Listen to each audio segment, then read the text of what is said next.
Hello everyone, welcome back to कीमो प्लस लॉरिका। बच्चों, जी मेंस की जो स्ट्रेटजी वाली वीडियो निकली थी, मैंने कहा था ना उसके पहले उसके नेक्स्ट वीडियो जो हम शुरू करेंगे वो पहले वही शुरू करेंगे जो घोंसला नंबर 1 है। मतलब पहले घोंसले में से जो इंपॉर्टेंट टॉपिक्स थे हम वहां से शुरुआत कर रहे हैं। तो अगर किसी ने स्ट्रेटजी वाली वीडियो नहीं देखी है, मैं ऊपर लिंक आपका अटैच कर दे रही हूँ, वो वीडियो जरूर देखना। उससे आपको स्मार्ट वर्क पता लगेगा, आपको कैसे परफॉर्म करना है, आखिरी महीने में सारा कुछ कैसे रिवाइज करना है। मैं आपके प्रीवियस 5 साल के सारे क्वेश्चंस करवाऊंगी इंपॉर्टेंट टॉपिक्स के, लेकिन उसके लिए आपको मेरे साथ बने रहना है, वीडियो को लास्ट तक देखना है और जो न्यूकमर्स हैं उनको सब्सक्राइब करना है। सब्सक्राइब करके बेल आइकन जरूर प्रेस कर लेना एंड ऑल नोटिफिकेशंस पे जरूर क्लिक करना, क्योंकि जितनी भी अपकमिंग वीडियोस हैं अब वो बहुत इंपॉर्टेंट होने वाली हैं आपके लिए। बहुत क्रूशियल है कि कम समय में आपके सारे क्वेश्चंस प्रीवियस ईयर वाले कवर अप हो जाएं, जो कि एग्जाम में आने वाले हैं। मतलब अब जो अपकमिंग एग्जाम है उसमें एक्सपेक्टेड क्वेश्चंस किस तरह के आएंगे, मैंने वही क्वेश्चंस ऑलमोस्ट कवर अप किए हैं। ठीक है, प्रीवियस ईयर क्वेश्चंस में भी बहुत कुछ होता है, कभी कभार ऐसा होता है ना कि कॉन्सेप्ट समझाना है, क्वेश्चंस है, वो सब कुछ मैंने इन वीडियोस में कवर अप किया है। तो आज से हम शुरुआत करने जा रहे हैं। सबसे पहले हमारा जो टॉपिक है हमें खत्म करना है वो है chemical bonding and molecular structure वाला। ठीक है, केमिकल बॉन्डिंग का चैप्टर के जितने भी क्वेश्चंस हैं पिछले 5 साल के, जितने भी हैं वो चाहे, ठीक है, मैं सब एक ही वीडियो में कवर अप करवाऊंगी, ताकि एक बार एक बच्चे ने वीडियो देखी, चाहे वो 1.5 घंटे की या 2 घंटे की, कोई फर्क नहीं, पूरा टॉपिक खत्म, तैयार। ठीक है, तो ऐसे ही कर करके हम सारे टॉपिक्स अपने कवर अप कर लेंगे। ठीक है, चलो शुरू करते हैं। पहला क्वेश्चन है बेटा, देखो, the spin only magnetic movement value of B2+ species. ठीक है, B2+ स्पीशीज है आपकी, देखो क्या है आपकी स्पीशीज, B2+ स्पीशीज है आपकी, और पूछा हुआ है इसका आपको मैग्नेटिक मूवमेंट निकालना है। मैग्नेटिक मूवमेंट आप किससे शो करते हो? म्यू से शो करते हो। ठीक है, म्यू और उसके बाद N+2, ये है आपका फॉर्मूला, यूनिट बोहर मैग्नेटॉन। ठीक है, तो N क्या है आपका? Number of unpaired electron. क्या होता है? Number of unpaired electron, right. Number of unpaired electron कितने हैं, इसके लिए आपको लिखनी पड़ेगी इलेक्ट्रॉनिक कॉन्फ़िगरेशन। कौन सी वाली electronic configuration? Molecular orbital theory वाली इलेक्ट्रॉनिक कॉन्फ़िगरेशन। तो फॉर्मूला आपने देख लिया, N+2। ठीक है, N+2 आपका फॉर्मूला आ गया, और इसमें N है बेटा आपका नंबर ऑफ अनपेयर्ड इलेक्ट्रॉन। ठीक है, नंबर ऑफ अनपेयर्ड इलेक्ट्रॉन है, तो आपको इसके लिए पहले क्या करना पड़ेगा? इलेक्ट्रॉनिक कॉन्फ़िगरेशन लिखनी पड़ेगी। कौन सी वाली? मॉलिक्यूलर ऑर्बिटल थ्योरी वाली, MOT। ये आपने बहुत अच्छे से कवर अप करना है। MOT is very important for this exam, JEE mains के एग्जाम के लिए या जी एडवांस या किसी भी कॉम्पिटिटिव एग्जाम के लिए मॉलिक्यूलर ऑर्बिटल थ्योरी बहुत इंपॉर्टेंट है। तो हमें क्या करना है? B2+ स्पीशीज, बोरोन का एटॉमिक नंबर कितना है, इसमें कितने इलेक्ट्रॉन है, पहले तो वो देखो। हाइड्रोजन, हीलियम, उसके बाद क्या आता है? Lithium, then beryllium, then boron, पांचवा है। ठीक है, पांचवा एलिमेंट है 5, और 5 टू द 10, बहुत बच्चों को ये नहीं पता होता, मैं आपको बता दूं, 5 टू द 10 और एक प्लस है, तो यानी कि -1 करोगे, 9 इलेक्ट्रॉन्स आपने एडजस्ट करने हैं।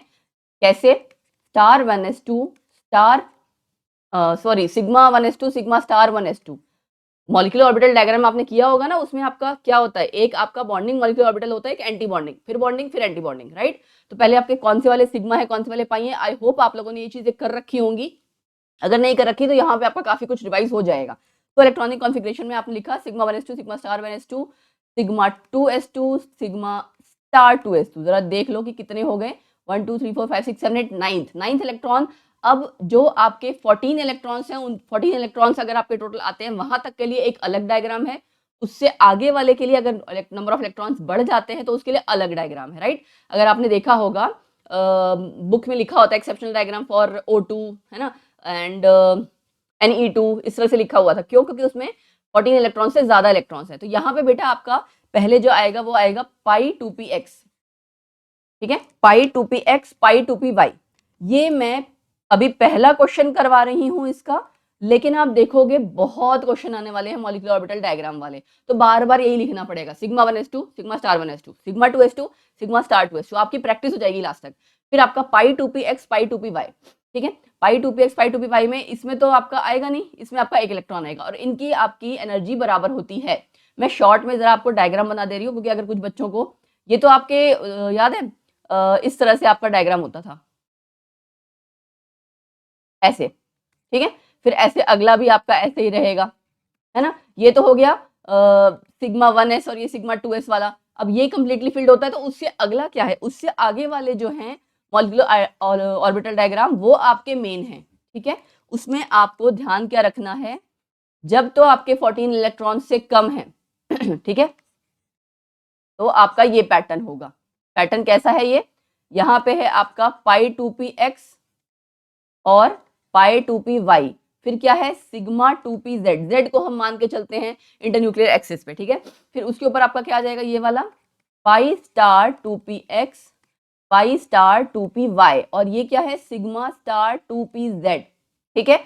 तो ये है आपका, ये जो आपका मॉलिक्यूलर ऑर्बिटल डायग्राम है, ये आपका तब तक है जब तक कि 14 इलेक्ट्रॉन्स हैं।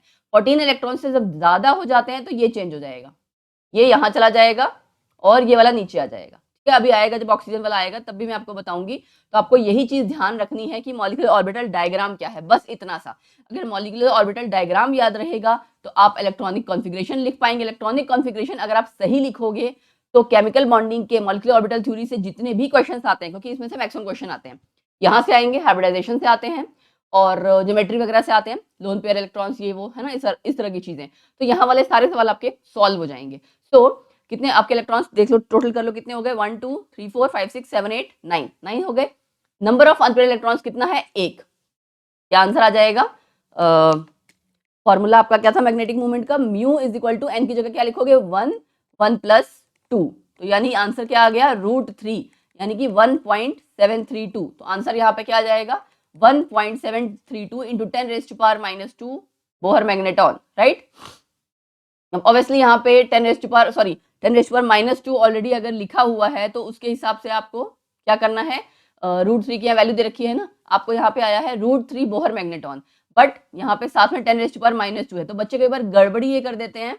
अब यहाँ पे 10⁻⁻² है और ये अगर आप 1.73 को लिखोगे तो क्या लिखोगे, बहुत बच्चों को ये चीज नहीं समझ में आ पाती। 1.73 को आप लिखना चाहोगे तो क्या लिखोगे, ये है ना। सो ये अगर आपका ऊपर जाएगा तो क्या बन जाएगा, 173 इंटू 10⁻⁻², राइट। तो एग्जाम में आपको कंफ्यूज करने के लिए वो कभी कभार करते क्या है, 1.732, 173, 17.32 इस तरह से ऑप्शंस देते हैं। सो मेक श्योर आपको ये पता रहे कि आपने डेसिमल वाला लिखना है, कहाँ डेसिमल लगाना है, ये सारी चीजें आपको क्लियर हो।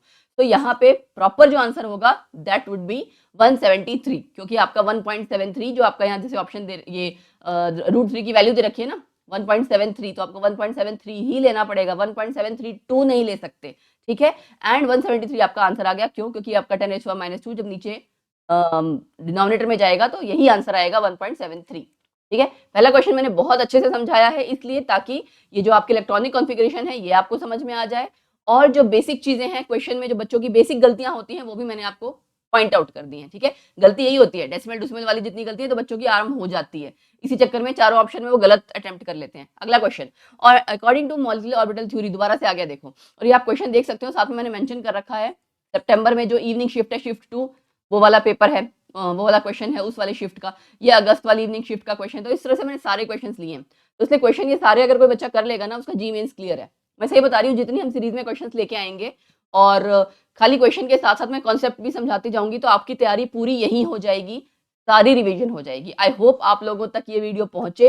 एंड जो भी बच्चे वीडियो देख रहे हैं उनसे मेरी यही गुजारिश है, प्लीज बच्चे आप लोग आगे भी शेयर करना, आपके फ्रेंड सर्कल्स में फेयर कंपटीशन होना चाहिए। ऐसा मत सोचो कि मुझे आ जाए किसी और को ना आए, एटलीस्ट अपना स्टेटस लगा सकते हो और बच्चों तक भी वीडियो पहुंचेगी, वो भी तैयारी कर लेंगे, right. So I just wish maximum बच्चों तक क्वेश्चन ये वीडियो पहुंचे ताकि वो बच्चे भी इस वीडियो का फायदा उठा सके, मेरी मेहनत का फायदा उठा सकें, फ्रैंकली टेलिंग, क्योंकि मैंने इसमें मेहनत की है कि बच्चों को हेल्प मिल जाएगी, right. According to molecular orbital theory, number of unpaired electrons in O22 negative, आ गया ना मॉलिक्यूलर ऑर्बिटल थ्योरी किसमें, O22 नेगेटिव। अब O22 नेगेटिव, ठीक है, इसमें आपको पहले नंबर ऑफ इलेक्ट्रॉन्स निकालने हैं। ऑक्सीजन का एटॉमिक नंबर कितना कितना होता है बेटा, नाइट्रोजन, उसके बाद क्या आता है, ऑक्सीजन, ऐसे आता है ना, नाइट्रोजन ऑक्सीजन फ्लोरीन, ठीक है।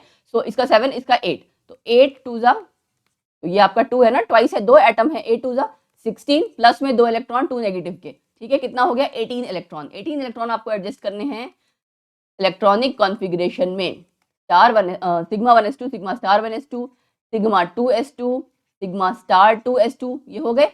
अब इसके बाद क्या आएगा, अब इसके बाद जब 14 इलेक्ट्रॉन से ज्यादा हो गया तो कैसी आपकी कॉन्फ़िगरेशन आ जाएगी, ये वाली, ये पहले आ जाएगा, ठीक है। पाई वाले बाद में आएंगे, इसमें 2 इलेक्ट्रॉन भर दिए मैंने, पाई 2p(x) और पाई 2p(y), इनकी एनर्जी बराबर है जी। इलेक्ट्रॉन्स जरा गिनने कितने हो गए, 1 2 3 4 5 6 7 8 9 10 11 12 13 14 हो गए। अब pi star 2p(x), pi star 2p(y), 14 हो गए थे ना, 14, 15, 16, 17, 18 हो गए जी पूरे। ये भी, इनकी भी आपकी एनर्जी बराबर है। एक्चुअली इसको ऐसे शो किया जाता है, ए ऐसे, कि मतलब ऑलमोस्ट बराबर होती है जिनकी एनर्जी, ऐसा बोला जाता है, ठीक है। तो बाकी हम इंक्रीजिंग ऑर्डर में ही ये लिखते हैं, जैसे आप उसमें लिखते हो ना सिंपल इलेक्ट्रॉनिक कॉन्फिगरेशन में 1s2 2s2, तो इंक्रीजिंग ऑर्डर ऑफ एनर्जी होता है ना, यहाँ पे भी सेम वही चीज है। तो ये आपने लिख दिया इलेक्ट्रॉनिक कॉन्फिगरेशन। अब बताओ इसमें क्या कोई अनपेयर्ड इलेक्ट्रॉन है? नहीं, ये तो सारा कंप्लीटली फील्ड है। तो 0 अनपेयर्ड इलेक्ट्रॉन। मैग्नेटिक मूवमेंट अगर इसका निकालना होता तो भी आप निकाल सकते हैं ना। कॉन्सेप्ट अगर एक बार आपका क्लियर हो गया, कॉन्फिगरेशन लिखनी आ गई, देख लो अनपेयर्ड इलेक्ट्रॉन है या नहीं है, उसके हिसाब से मैग्नेटिक मूवमेंट निकाल दोगे। यहीं पे अगर सवाल पूछ लिया जाता कि पैरामैग्नेटिक है, डायमैग्नेटिक, वो भी आप निकाल देते, राइट। और मॉलिक्यूलर ऑर्बिटल थ्योरी से जितने भी क्वेश्चंस आते हैं अभी आपके पास आगे आएंगे, बॉन्ड ऑर्डर पे आएंगे, बॉन्ड स्ट्रेंथ पे आएंगे, बॉन्ड लेंथ पे आएंगे ना, कंपैरिजन में आएगा। तो इस तरह के सारे क्वेश्चंस मॉलिक्यूलर ऑर्बिटल थ्योरी के अच्छे से कर लेना। ये जो टॉपिक है मॉलिक्यूलर ऑर्बिटल थ्योरी, एमओटी, इसको तो अच्छे से रिवाइज करना। मैं लिंक आपको अटैच कर दे रही हूँ। एमओटी की मैंने एक वीडियो बना रखी है, उसमें आपका सारे कॉन्सेप्ट क्लियर हो जाएंगे, ठीक है। मैं actually just give me a minute, मैं नोट डाउन भी कर लूँ। कभी कभार क्या होता है हम लोग लिंक लगाना भूल जाते हैं, क्योंकि पढ़ाते पढ़ाते ना सारा ध्यान तो क्वेश्चन पे होता है, ठीक है। Just give me a minute कि किस किस वीडियो का लिंक लगाना है। समटाइम्स ऐसा होता है कि हम लोग भूल जाते हैं कि अरे यार उस वीडियो का लिंक लगाना था, बाद में ध्यान आता है फिर, ठीक है। तो बच्चों को दिक्कत ना हो इसके लिए मैं साइड बाय साइड नोट करती जाऊंगी, क्योंकि पढ़ाते पढ़ाते सारा फ्लो तो ध्यान आपका पूरा उस पर होता है ना कि हाँ कॉन्सेप्ट समझा दो बच्चे को। ओके, अगला question. Number of hydrogen bonded water molecules associated with stoichiometry copper sulphate 5H2। अब बच्चे ये आप लोगों को पता ना 5 वाटर मॉलिक्यूल्स हैं, तो कई बार बच्चे क्या करते हैं सबको ही हाइड्रोजन बॉन्डेड बना देते हैं। भाई सब हाइड्रोजन बॉन्डेड नहीं है, इसका स्ट्रक्चर है। स्ट्रक्चर मैं आपको बता देती हूँ, अगर आपको स्ट्रक्चर पता रहेगा तो आप आसानी से कर पाओगे। कॉपर के साथ 4 लीगेंड है वाटर मॉलिक्यूल्स के, वाटर यहाँ पे एज अ लीगेंड एक्ट कर रहा है, ठीक है। तो ये 4 तो लीगेंड हो गए, यहाँ तो हाइड्रोजन बॉन्डिंग है नहीं। यहाँ पे कैसी बॉन्डिंग होती है? Coordinate bonding. ये तो आपका कोऑर्डिनेशन कंपाउंड का सवाल हो गया, है ना। मैंने कहा था ना घोंसला नंबर 2 में, घोंसला नंबर 1 में जो जो इंपॉर्टेंट टॉपिक्स हैं वहां पे देख लो कवर हो रहे हैं। तो ये आपका सवाल एक तरह से देखा जाए केमिकल बॉन्डिंग में भी कवर अप होता है एंड उसमें कोऑर्डिनेशन में भी कवर अप हो जाएगा। तो ये 4 बॉन्ड तो यहाँ हो गए। उसके अलावा बेटा आपका जो 5वां वाटर मॉलिक्यूल है ना, वो इस तरह से अटैच होता है, ठीक है। ये हो गया आपका कॉपर में 5H2O एंड उसके बाद जो आपका बॉन्ड बनेगा वो बनेगा जी आपका सल्फेट के साथ, ठीक है। इसके ऊपर 2 नेगेटिव, यहाँ सल्फर, ये पूरा स्ट्रक्चर है कॉपर सल्फेट 5H2O का, जिसमें 4 तो आपके वाटर के लीगेंड्स हैं, 5वां वाटर आपका इस तरह से जुड़ा हुआ है एंड उसके बाद आपके सल्फेट जुड़े हुए हैं, ठीक है। सो यहाँ पे कितने हाइड्रोजन बॉन्डेड वाटर मॉलिक्यूल हो गए? एक ही वाटर मॉलिक्यूल आपका हाइड्रोजन बॉन्डेड है, 1 हाइड्रोजन बॉन्डेड वाटर मॉलिक्यूल, सारे नहीं है। आई होप आपका क्वेश्चन क्लियर हो गया होगा। Next question, the number of species having non pyramidal shape among the following. आ गई ना हाइब्रिडाइजेशन ज्योमेट्री, जहाँ पे आपको सारी शेप्स वगैरह करनी चाहिए या आनी चाहिए। SO3 सबसे पहले, SO3 कैसी शेप है SO3 की? ट्राइगोनल प्लेनर, ठीक है। पूरा ही लिख देती हूँ, ऐसा ना हो किसी को डाउट हो जाए। Trigonal planar. हाइब्रिडाइजेशन क्या होती है भाई इसमें? sp2, ठीक है। ये सब बार बार से रिवाइज करना है। फिर अगला है आपका नाइट्रेट आयन। नाइट्रेट आयन में NO3 नेगेटिव, ठीक। तो ठीक है, और इसमें आपका इस तरह से बॉन्ड होता है नाइट्रेट आयन में, मतलब इसमें भी ऑलमोस्ट आपका वही होता है, क्या कहते हैं, ट्राइगोनल प्लेनर, ठीक है। TP sp2 hybridisation. PCl3, PCl3 का आपका जो शेप है वो होता है ये, और एक लोन पेयर, ठीक है। ये कैसी शेप हो गई? पिरामिडल, पिरामिडल शेप हो गई ना obviously. And hybridisation sp3, tetrahedral geometry आपकी थी इसकी, लेकिन लोन पेयर आने के कारण, अच्छा देखो ज्योमेट्री एंड शेप में फर्क है बच्चे। ज्योमेट्री आपकी एक हाइब्रिडाइजेशन के लिए फिक्स्ड होती है, शेप आपका डिसाइड होता है लोन पेयर बॉन्ड पेयर सारों को देख के, ठीक है। PCl3 हो गया, उसके बाद लास्ट क्या रह गया? कार्बोनेट आयन, कार्बोनेट एनायन, ठीक है।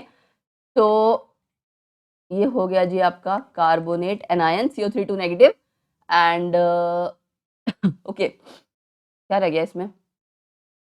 चारों हो गए ना। ट्राइगोनल प्लेनर, यहाँ पे भी sp2 हाइब्रिडाइजेशन, ठीक है।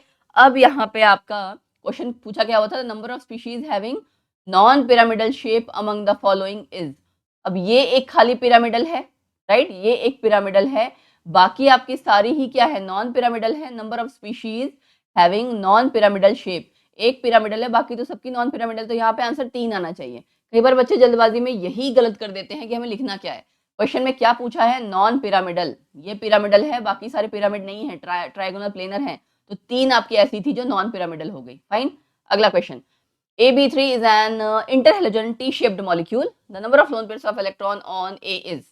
AB3 वाला बेटा आपका, अब अगर आप काफी प्रैक्टिस कर लोगे ना, अगर आपको ध्यान होगा, ClF3 एक तो इसका एग्जाम्पल है। अगर एग्जाम्पल किसी बच्चे को नहीं भी आ रहा तो ये है आपका, उसने बोल ही रखा है टी शेप्ड मॉलिक्यूल है, ठीक है। और इंटरहेलोजन कंपाउंड है, मतलब जाहिर सी बात है उसकी हाइब्रिडाइजेशन ज्यादा ही होगी, sp3। ये आपकी हाइब्रिडाइजेशन है sp3d, जिसमें आपकी ये जो वो है ज्योमेट्री है वो क्या है आपको मैं बता दूं, ये 3 इक्वेटोरियल बॉन्ड्स हैं, और ये जो लंबे वाले हैं इनको हम कहते हैं एक्सियल बॉन्ड। Got it? क्या है ये? एक्सियल वाले हैं, एक्सियल बॉन्ड्स, और ये वाले इक्वेटोरियल बॉन्ड्स, ठीक। इनके बीच में, इक्वेटोरियल बॉन्ड्स के बीच में कितना एंगल होता है, 120 डिग्री, और ये एक्सियल और इक्वेटोरियल के बीच में ये वाला एंगल कितना होता है, 90 डिग्री, है ना। sp3d हाइब्रिडाइजेशन की कैसी शेप है, शेप कैसी हो जाएगी, trigonal bipyramidal, bipyramidal. Clarity हो गई। अब देखते हैं सवाल क्या था। Number of lone pair electrons of electrons on A, ये बेटा जो आपकी यहाँ पे दो जो जगह खाली है ना, यहाँ पे आपके 2 unpaired electrons, sorry loan pair of electrons आने थे, तो आंसर यहाँ पे आ जाएगा 2, ठीक है। 3 तो सिग्मा बॉन्ड बन गए और 2 लोन पेयर ऑफ इलेक्ट्रॉन्स हो गए। Got it? Total number of electrons in all bonding molecular orbitals of O2 negative is, ये मैं देखो दोबारा लिखना चाहूँ तो पूरा लिख सकती हूँ दोबारा, लेकिन मैं लिखना नहीं चाहती। मैं चाहती हूँ ये जो सिग्मा 1s2 और ये वो पूरी इलेक्ट्रॉनिक कॉन्फ़िगरेशन थी ना, वो बच्चे आप लोग खुद से ट्राई करो। अगर आपने ट्राई कर लिया हो, ठीक है, नहीं आ रहा तो मैंने अभी क्वेश्चन कराया था ना, ये सी ये वाला क्वेश्चन, सेम यही इलेक्ट्रॉनिक कॉन्फ़िगरेशन है। पहले खुद से ट्राई करना, ठीक है, उसके बाद देखना कि क्या आपने सही लिखी है कि नहीं लिखी है। उसमें पूछा था उसने टोटल नंबर ऑफ इलेक्ट्रॉन्स बताओ जितने भी बॉन्डिंग मॉलिक्यूलर ऑर्बिटल्स हैं, तो आपका ये वाला जो होता है जहां सिग्मा सिंपल है या सिंपल पाई है वो बॉन्डिंग है, अगर सिग्मा स्टार पाई स्टार है तो ये एंटी बॉन्डिंग है। Got it? तो सवाल आपका चाहे एंटी बॉन्डिंग का भी एग्जाम में आ सकता है, बॉन्डिंग मॉलिक्यूलर ऑर्बिटल्स का भी एग्जाम में आ सकता है। इसको बोलते हैं BMO, इसको बोलते हैं ABMO। अगर आपको ध्यान हो, जिस बच्चे ने पढ़ रखा होगा उसको पता होगा, ठीक है। तो मॉलिक्यूलर ऑर्बिटल थ्योरी पढ़ लेना, मैंने पहले भी कहा था, लिंक अटैच कर रखा है, मैंने बताया था ना, उसको पढ़ लेना अच्छे से। फाइन। सो इसमें आपका क्या कहते हैं, बॉन्डिंग इलेक्ट्रॉन्स आपके कितने हो गए, 10, ठीक है, 10 हो गए। चेक करके देख लें, बेशक मैं आपको बता भी देती हूँ कैसे है। देखो 1 2 3 4 5 6 7 8 9 10 हो गए ना, बाकी सारे एंटी बॉन्डिंग है, तो 10 आपके बॉन्डिंग मॉलिक्यूलर ऑर्बिटल्स वाले इलेक्ट्रॉन्स हो गए, ठीक है। Next question, difference between bond orders of CO and NO+ is x/2। तो x की वैल्यू निकालनी है आपने। Oh that's great. Bond order आपका CO और NO+ का, उसका डिफरेंस बता रखा है कि x/2 है, बताओ x क्या है। अब इसके लिए पहले तो आपको बॉन्ड ऑर्डर CO और NO+ का पता होना चाहिए, ठीक है।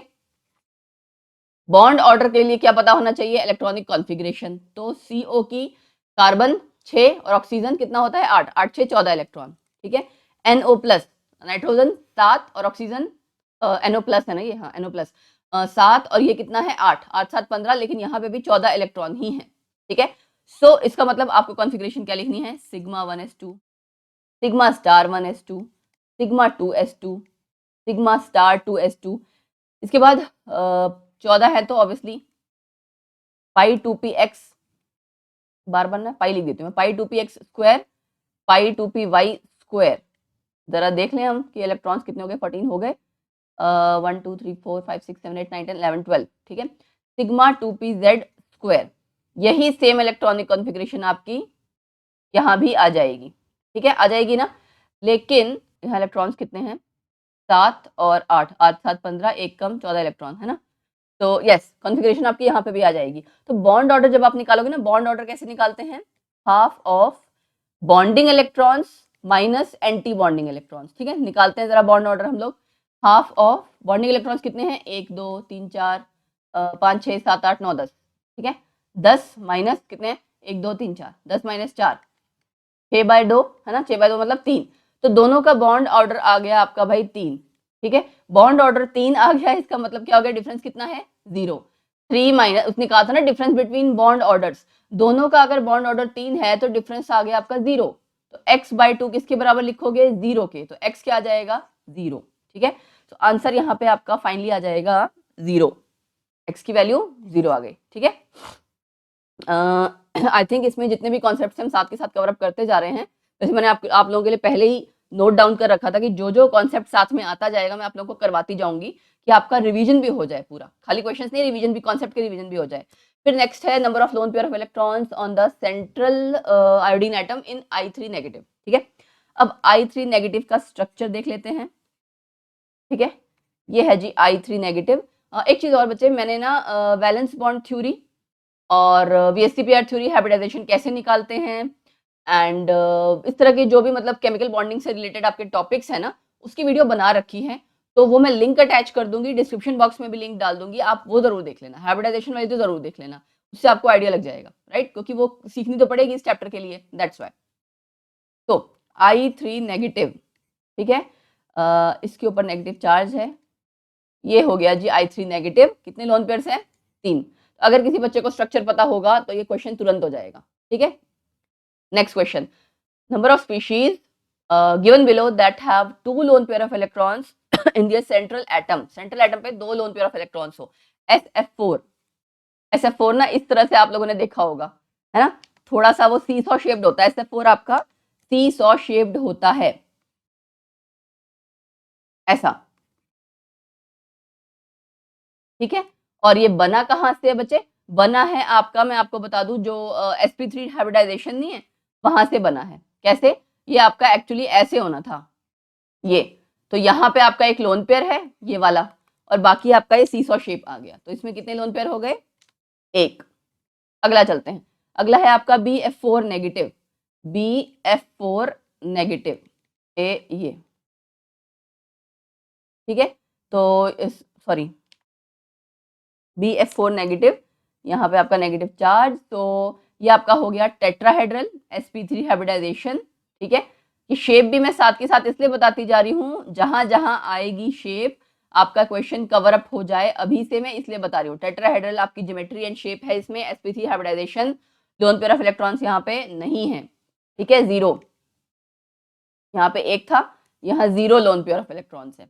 अगला चलते हैं, अगला है ClF3, अभी अभी आपने किया ना, ClF3 अभी अभी आपने किया था, कितने electrons, 2 loan pair of electrons, ठीक है। इसकी हाइब्रिडाइजेशन वही sp3d, शेप क्या है, T shaped, shape T shaped है,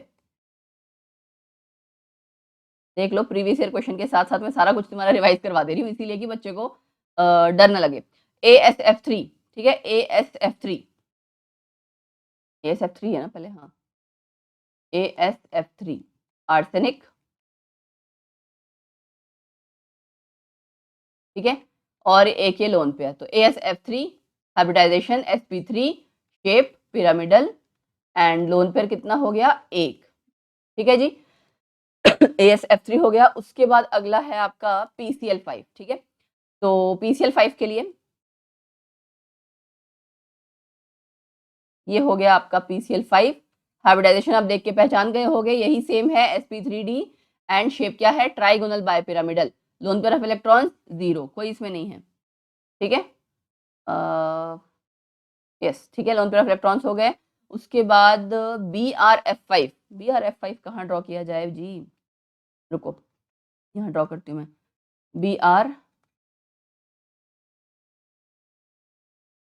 BRF5, ठीक है। तो आप देख सकते हो कि 6 बॉन्ड जैसा लग रहा है ना, sp3d2, मतलब इस तरह की हाइब्रिडाइजेशन है इसकी, एंड D2sp3 भी हो सकती है, बट 6 वाली है, तो बेसिकली ये तो चेक करना पड़ता है ना उस टाइम पे, तो इस वजह से या बेशक ना भी ध्यान रखो, sp3d2 या D2sp3 में से कोई एक है आपकी हाइब्रिडाइजेशन, एंड क्या बताना था, एक लोन पेयर है। ज्योमेट्री, ज्योमेट्री आप देख सकते हो ऑक्टाहेड्रल ज्योमेट्री रहती है हाइब्रिडाइजेशन के अकॉर्डिंग, लेकिन शेप क्या हो जाएगी, ये स्क्वायर प्लेनर, स्क्वायर पिरामिडल इसको बेसिकली बोलते हैं, स्क्वायर पिरामिडल, ठीक है ना, क्यों, क्योंकि ये आपका स्क्वायर जैसा बन जाएगा, इसको ऊपर वाले फ्लोरीन के साथ सब जोड़ेंगे तो पिरामिड सा बनेगा, ठीक है। BRF5 हो गया, अब क्या रह गया, XEF4, ठीक है, XEF4 भी हम कर लेते हैं, उसकी भी यही है sp3d2 या d2sp3, ये और ये दो जगह इसके लोन पेयर, यहाँ पे दो लोन पेयर ऑफ इलेक्ट्रॉन्स आ गए। ज्योमेट्री क्या हो जाएगी, सिर्फ ये स्क्वायर जैसा बन रहा है तो स्क्वायर प्लेनर, ठीक है। क्या रह गया अब, SF6। SF6 तो बच्चे बड़ा सिंपल है, मैं यहाँ ड्रॉ कर देती हूँ, 1 2 3 4 5, ये है SF6, sp3d2 ऑक्टाहेड्रल ज्योमेट्री, यहाँ कोई लोन पेयर नहीं है। तो कितनी स्पीशीज हैं ऐसी जिसमें दो लोन पेयर्स आ गए, एक तो यहाँ आया और एक यहाँ आया। कितनी स्पीशीज आ गई आपके, यहाँ पे टोटल मिला के 2 स्पीशीज आ गई जहाँ पे आपके लोन पेयर ऑफ इलेक्ट्रॉन्स 2 आए हैं, राइट। तो यहाँ पे आप आंसर लिखोगे 2। मैंने भी ऑलमोस्ट यही सॉल्व किया था, बाकी सब जगह 1 0 0 इसी तरह से हैं। आर्सेनिक में भी 1 है, PCl5 में नहीं है। तो एक हो गया आपका ये XeF4 और दूसरा ClF3, इनमें आपके दो लोन पेयर ऑफ इलेक्ट्रॉन्स है, बाकी या तो 1 है या 0 है, ठीक है। अगला क्वेश्चन, तो अब ये मैंने जितने आपके हाइब्रिडाइजेशन और ज्योमेट्री एंड ऑल शेप वगैरह करवाई है ना, ये ध्यान रखना, अब आगे से बार बार मैं नहीं कराऊंगी ये चीज, क्यों, क्योंकि आपका सेम चीज है, आपको आपकी रिवीजन आपसे खुद से भी करनी है आपने, ठीक है। आगे आगे आपका क्वेश्चन है, AX is a covalent diatomic molecule where A and X are second row elements of periodic table. Covalent diatomic molecule है जहां A और X आपका क्या है, सेकेंड रो में है। सेकेंड रो में कौन कौन से एलिमेंट्स है, पहले तो ये देख लो, लिथियम, बेरिलियम, फिर यहाँ पे इधर क्या है BCNOFNE, ठीक है। और ये कैसा बॉन्ड बना रहा है, कोवेलेंट डायटोमिक बना रहा है। तो इधर वाले जो आपके एलिमेंट्स होते हैं ये कोवेलेंट मॉलिक्यूल बनाते हैं, कोवेलेंट आप वो कह सकते हो बॉन्ड बनाते हैं। इधर वाले तो आपके जाहिर सी बात है आयनिक बनाएंगे, मेटल नॉन मेटल मिलके आपस में आयनिक बनाते हैं, ठीक है। तो जैसे NaCl है, आयनिक हो जाता ना, तो यहाँ पे उसने कहा है दोनों ही आपके A और X यहाँ के हैं। दूसरा उसने कहा है मॉलिक्यूलर ऑर्बिटल थ्योरी के आधार पर इसका बॉन्ड ऑर्डर 2.5 है, ठीक है। तो अगर आप मॉलिक्यूलर ऑर्बिटल थ्योरी पे ध्यान दोगे तो मैक्सिमम आपके इधर वाले कंपाउंड्स ही आए होते हैं ना, NO एंड उसके अलावा O2 F2 इस तरह के आपके कंपाउंड्स हैं, और उसमें 2.5 उसने कहा है। तो जब आप कैलकुलेट करोगे कोवेलेंट स्ट्रक्चर यहाँ पे, मतलब अगर अंदाजा लगाओगे कोवेलेंट स्ट्रक्चर यहाँ पे एक उसका हो सकता है NO का, ठीक है। इसका बॉन्ड ऑर्डर है 2.5। Total number of electrons in AX is, उसने पूछा हुआ टोटल नंबर ऑफ इलेक्ट्रॉन्स बताओ कि टोटल कितने इलेक्ट्रॉन्स है AX में, ठीक है। बॉन्ड ऑर्डर आपका क्या है 2.5, ठीक।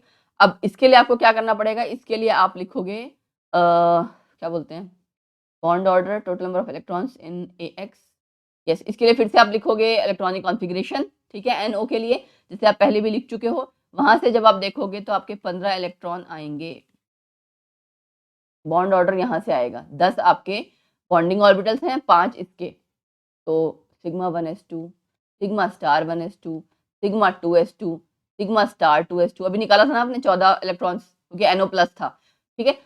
उसके बाद आपका क्या आएगा, यस, सिग्मा 2p z का स्क्वायर, 14 से ज़्यादा हो गया ना, 2p x का स्क्वायर, 2p y का स्क्वायर, 1 2 3 4 5 6 7 8 9 10 11 12 13 14, अगला 15 2x स्टार वाला 1, और कई बार ऐसे लिख दिया जाता है 0 जी, ठीक है। तो बेसिकली आपके 15 इलेक्ट्रॉन्स हो गए। ये आप डायरेक्टली इलेक्ट्रॉनिक कॉन्फ़िगरेशन लिखते या ना लिखते, अगर आपको ये पता लग जाए कि भाई बॉन्ड ऑर्डर कोवेलेंट मॉलिक्यूल कौन सा है, यहाँ से डायरेक्टली भी निकाल सकते थे, 7 और 8, 7 + 8 = 15 इलेक्ट्रॉन्स, ठीक है। मैंने हर तरीके से तो दोबारा रिवाइज करवा दिया आपके इलेक्ट्रॉनिक कॉन्फ़िगरेशन, जस्ट इसलिए कि बच्चे को याद रहे, ठीक। अगला question, among the following the number of halides which are inert to hydrolysis. ये आपको ना थोड़ा सा ध्यान देना पड़ेगा। अभी देखो अलग सा कॉन्सेप्ट आ गया, अलग सा एक क्वेश्चन आ गया, आपने वो हैलाइड्स बताने हैं जो इनर्ट टू हाइड्रोलिसिस हैं, ठीक। तो इसमें आपने जो सारे एलिमेंट्स है ना, उसके लिए मैं आपको एक एक करके बता दूंगी। BF3 का क्या सिस्टम है, पार्शियल हाइड्रोलिसिस शो करता है। अब बच्चे एग्जाम में जरूरी नहीं है कि आपको सारे सवाल आते होंगे, है ना, इसके लिए आप पूरा जरूरी तो नहीं है ना बहुत सारे कॉन्सेप्ट्स पढ़ लोगे, कुछ कॉन्सेप्ट भूल भी जाते हैं, कोई बात नहीं। अब जैसे प्रीवियस ईयर क्वेश्चन अगर आपने कर रखा है इस तरह का सवाल तो आ जाएगा, तो अटेम्प्ट कर पाओगे, नहीं कर रखा तो कोई बात नहीं, ठीक है। Shows partial hydrolysis, SiCl4, hydrolysis का मतलब क्या है, वाटर वाले के साथ आपका ये बॉन्ड बना देगा, कुछ वाटर की प्रेजेंस में ब्रेक कर जाएगा। BF3 तो आपका पार्शियली करता है, पूरी तरह से नहीं करता। SiCl4 का आपको पता है ना, सिलिकॉन्स बनते हैं, SiOH4, इस तरह से सिलिकेट्स बनते हैं। तो ये आपका हाइड्रोलिसिस बहुत अच्छे से दिखाता है, अंडरगोज हाइड्रोलिसिस रेडली, रेडली का मतलब बड़ी जल्दी दिखाता है, गॉट इट। फिर अगला है PCl5 ये दिखाता है बाय एडिशन सॉरी यार मेरा गला खराब है ना, तो माफ करना, बाय एडिशन एलिमिनेशन मैकेनिज्म, ठीक। एंड आखिरी है आपका SF6, ये नहीं दिखाता। क्यों नहीं दिखाता? ड्यू टू SF6 में आप देख सकते हो ना 6 फ्लोरीन एटम्स हैं, तो due to crowding, steric hindrance के कारण वाटर मॉलिक्यूल पास नहीं आ पाता, ड्यू टू क्राउडिंग या स्टिरिक हिंड्रेंस दोनों ही कह सकते हैं, ठीक है। वाटर मॉलिक्यूल इसके साथ बॉन्ड नहीं बना पाता, हाइड्रोलिसिस नहीं हो पाती। Got it? सो आंसर आपका यहाँ पे आ जाएगा which are inert to hydrolysis SF6, ठीक।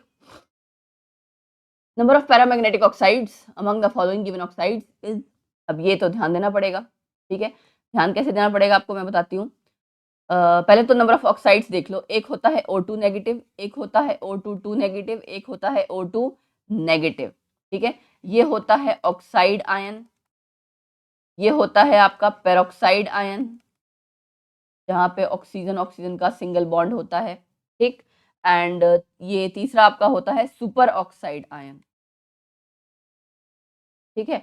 3 तरह के एनायंस आपको पता लग गया ऑक्सीजन के जो बनते हैं। अब जो इसमें आपको ध्यान देना है वो ये देना है कि किसमें क्या क्या है, ठीक है। तो Li2O में आपका क्या है, 2 लिथियम प्लस O2 नेगेटिव, ठीक है।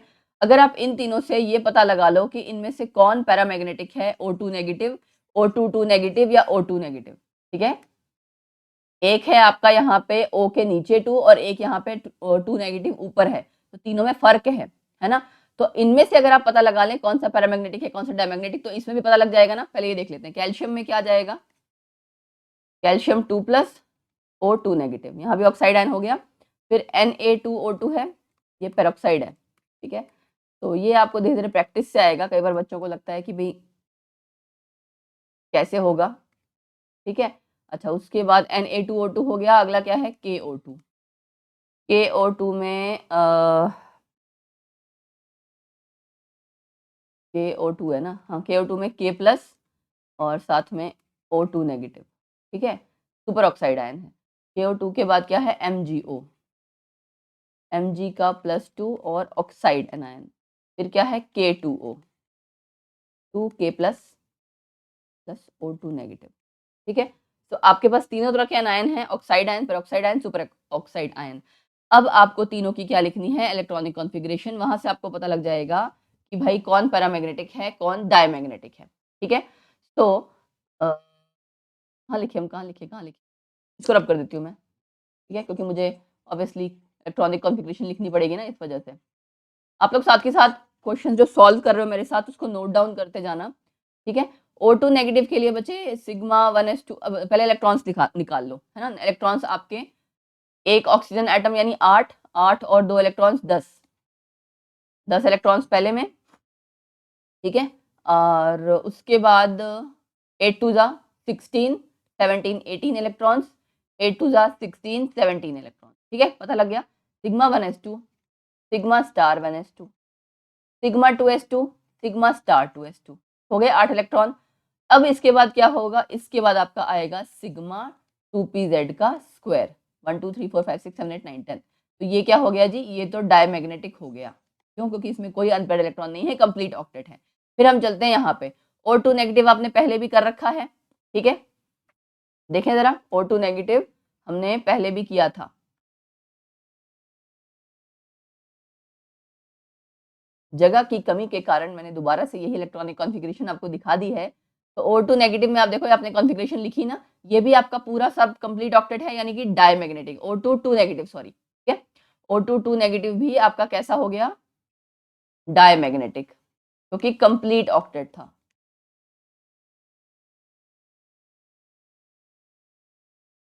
कंप्लीट ऑक्टेट, ठीक। अब नेक्स्ट क्या आ जाएगा, नेक्स्ट है आपका 17 इलेक्ट्रॉन। जाहिर सी बात है यहाँ पे इसमें अभी आपने देखा ना, ये आपका एक आ जाएगा पैरामैग्नेटिक, ठीक है, पैरामैग्नेटिक, क्योंकि इसमें एक अनपेयर्ड इलेक्ट्रॉन आ जाएगा। फाइन। सो इसमें अब आपका जहां पे भी आंसर O2 नेगेटिव आ रहा हो, देख सकते हो O और 2 नीचे है, ऊपर वाले से कंफ्यूज नहीं करना है, ये वाला, ठीक है। सो यानी कि एक ही स्पीशीज है KO2 वाली, जिसमें जो कि आपकी जो आपका पैरामैग्नेटिक ऑक्साइड होगा, बाकी सारे डायमैग्नेटिक ऑक्साइड्स हैं। आसान था ना। ऐसे बच्चे सोचेंगे कि रट्टा मारो, रट्टा मारने की जरूरत नहीं, आप पहले ये देख लो किसके अंदर कौन सा एनायन प्रेजेंट है, ऑक्सीजन का ऑक्साइड आयन प्रेजेंट है, पेरोक्साइड प्रेजेंट है या सुपर ऑक्साइड, तीनों की इलेक्ट्रॉनिक कॉन्फ़िगरेशन लिखी, चेक कर लिया कौन सा डायमैग्नेटिक है कौन सा पैरामैग्नेटिक। अब मैंने एक बार बता दिया है तो तुम याद भी रख सकते हो, है ना, कि O2 आपका ऊपर खाली एक सिंगल नेगेटिव है, यानी कि सुपर ऑक्साइड आयन है आपका, ये पैरामैग्नेटिक होता है, पेरोक्साइड आयन और ऑक्साइड आयन आयन डायमैग्नेटिक होता है। ये तुम्हें हो सकता है याद भी रहे अब, ठीक है। Next question, okay, match the following आ गया जी। चलो जी, मैच द फॉलोइंग में डायमैग्नेटिज्म कौन शो करता है, अगेन अब ये आपको ना वो करना पड़ेगा, क्या कहते हैं, याद रखना पड़ेगा कुछ तो एग्जाम्पल, ठीक है। तो डायमैग्नेटिज्म यहाँ पे NaCl डायमैग्नेटिक है, ठीक, तो A का थर्ड कहीं दे रखा है, ये रहा, ले पहले से पता लग गया, A का थर्ड, B का फोर्थ, B का फोर्थ, पेरीमैग्नेटिज्म, ठीक है, पैरामैग्नेटिज्म आपका C है सेकेंड, ये ना गलती से बचे डबल डबल टाइम लिख दिया गया है, Fe3O4 आना चाहिए, O2 आना चाहिए। O2 ऑक्सीजन जो आपका मॉलिक्यूल है वो पैरामैग्नेटिक होता है, ये आप MOT से पता लगा सकते हो, ठीक है।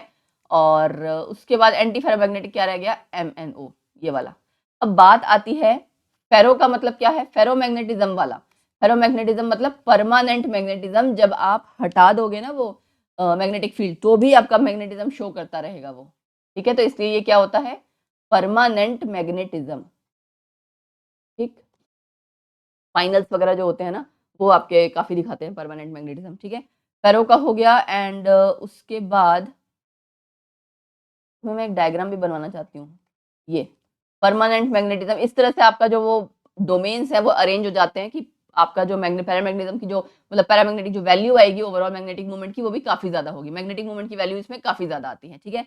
फिर है आपका एंटी फेरो, नाम से पता लग रहा है एंटी फेरो, ठीक है, कि लगता तो था कि भाई पैरामैग्नेटिज्म शो करेगा लेकिन होता उसका जीरो मैग्नेटिक मूवमेंट है, क्यों, क्योंकि ऐसे होगा, देख के तो कभी कभार ऐसा लग सकता है कि पैरामैग्नेटिज्म शो करेगा क्योंकि ऊपर नीचे अलग अलग आपके इलेक्ट्रॉन्स अरेंज्ड हैं, ठीक है, लेकिन ओवरऑल कैंसिल आउट हो जाएगा, इसलिए एंटी फेरोमैग्नेटिज्म और नेट मैग्नेटिक मूवमेंट यहाँ पे जीरो आ जाएगा, ठीक है। फिर है फेरीमैग्नेटिज्म, इसमें देख के ऐसा लगता है कि बहुत ज्यादा वैल्यू आएगी लेकिन वैल्यू मैग्नेटिक मूवमेंट की काफी लेस आती है, स्मॉल वैल्यू आती है, ठीक है। कैसे अरेंज होगा, कुछ कैंसिल होगा कुछ नहीं होगा, उसे हम कहते हैं फेरीमैग्नेटिक, ठीक है। तो ये तीन कॉन्सेप्ट भी आपके क्लियर हो गए। ये आपका ना सॉलिड स्टेट में भी ये क्वेश्चन आता है, सॉलिड स्टेट का पार्ट भी है, जो 12th का जो सॉलिड स्टेट का चैप्टर है ना उसका भी ये पार्ट है, वहां भी ये क्वेश्चन मतलब ये टॉपिक कवर अप होता है, ठीक। ओके, मैच द फॉलोइंग दोबारा से आ गया, ठीक है जी। मैच द फॉलोइंग में सबसे पहले क्या है, XeF2 XeO2F2 क्या बताना है, number of lone pair of electrons. XeF4 में तुमने अभी भी किया था ना, कितने इलेक्ट्रॉन्स है, 2 लोन पेयर ऑफ इलेक्ट्रॉन्स, अभी भी थोड़ी देर पहले किया था ना। तो डी का थर्ड देख लो कहाँ है, दो जगह है, एक यहाँ एक यहाँ, और किसी का पता है, किसी को हो सकता है किसी को याद आ रहा हो किसी को नहीं, तो XeF2 ये हो गया, 3 लोन पेयर ऑफ इलेक्ट्रॉन्स तो ए का 4 आ गया, ए का 4 यहाँ पे भी है यहाँ पे भी है, लो जी अभी भी हमारी प्रॉब्लम सॉल्व नहीं हुई। अब हमें देखना पड़ेगा बाकियों को, तो हम सबका ही एक्चुअली ड्रॉ कर लेते हैं, XeO2F2, ठीक है, Xe हो गया आपका O2F2, तो यहाँ पे कितने number of lone pair of electrons आ गए, एक, तो XeO2F2 आपका ए मतलब बी वाला आपका सेकंड, बी सेकंड यहाँ है यानी आंसर डी आएगा, ठीक है। और आखिरी वाले का जो स्ट्रक्चर है मतलब XeO3F2 वो भी हम स्ट्रक्चर कर लेते हैं, ये था XeO2F2 था, ये XeF2 था, XeF4 आप पहले कर चुके हो, ठीक, Xe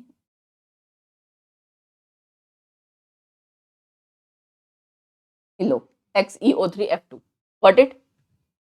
तो ये हमारा हो गया मैच चौथे के साथ, ठीक है, चौथा ऑप्शन हो गया। Next question, bond order magnetic behaviour निकालना है O2 नेगेटिव का, ठीक है, यानी कि कौन सा आयन है ये, सुपर ऑक्साइड आयन, ठीक है, super oxide ion. Just minute बच्चे, हमने एक क्वेश्चन किया था ना अभी अभी ये वाला पैरामैग्नेटिक ऑक्साइड वाला, इसमें O2 नेगेटिव जो जिसमें 2 नेगेटिव ऊपर है ना, इसमें एक चीज करेक्ट कर लेना, ये तो 10 इलेक्ट्रॉन है ना, तो इसका जो लिखने वाला आपका वो होगा इलेक्ट्रॉनिक कॉन्फ़िगरेशन, वो यहाँ पे पाई 2p(x) पाई 2p(y) आना चाहिए, 1 इलेक्ट्रॉन।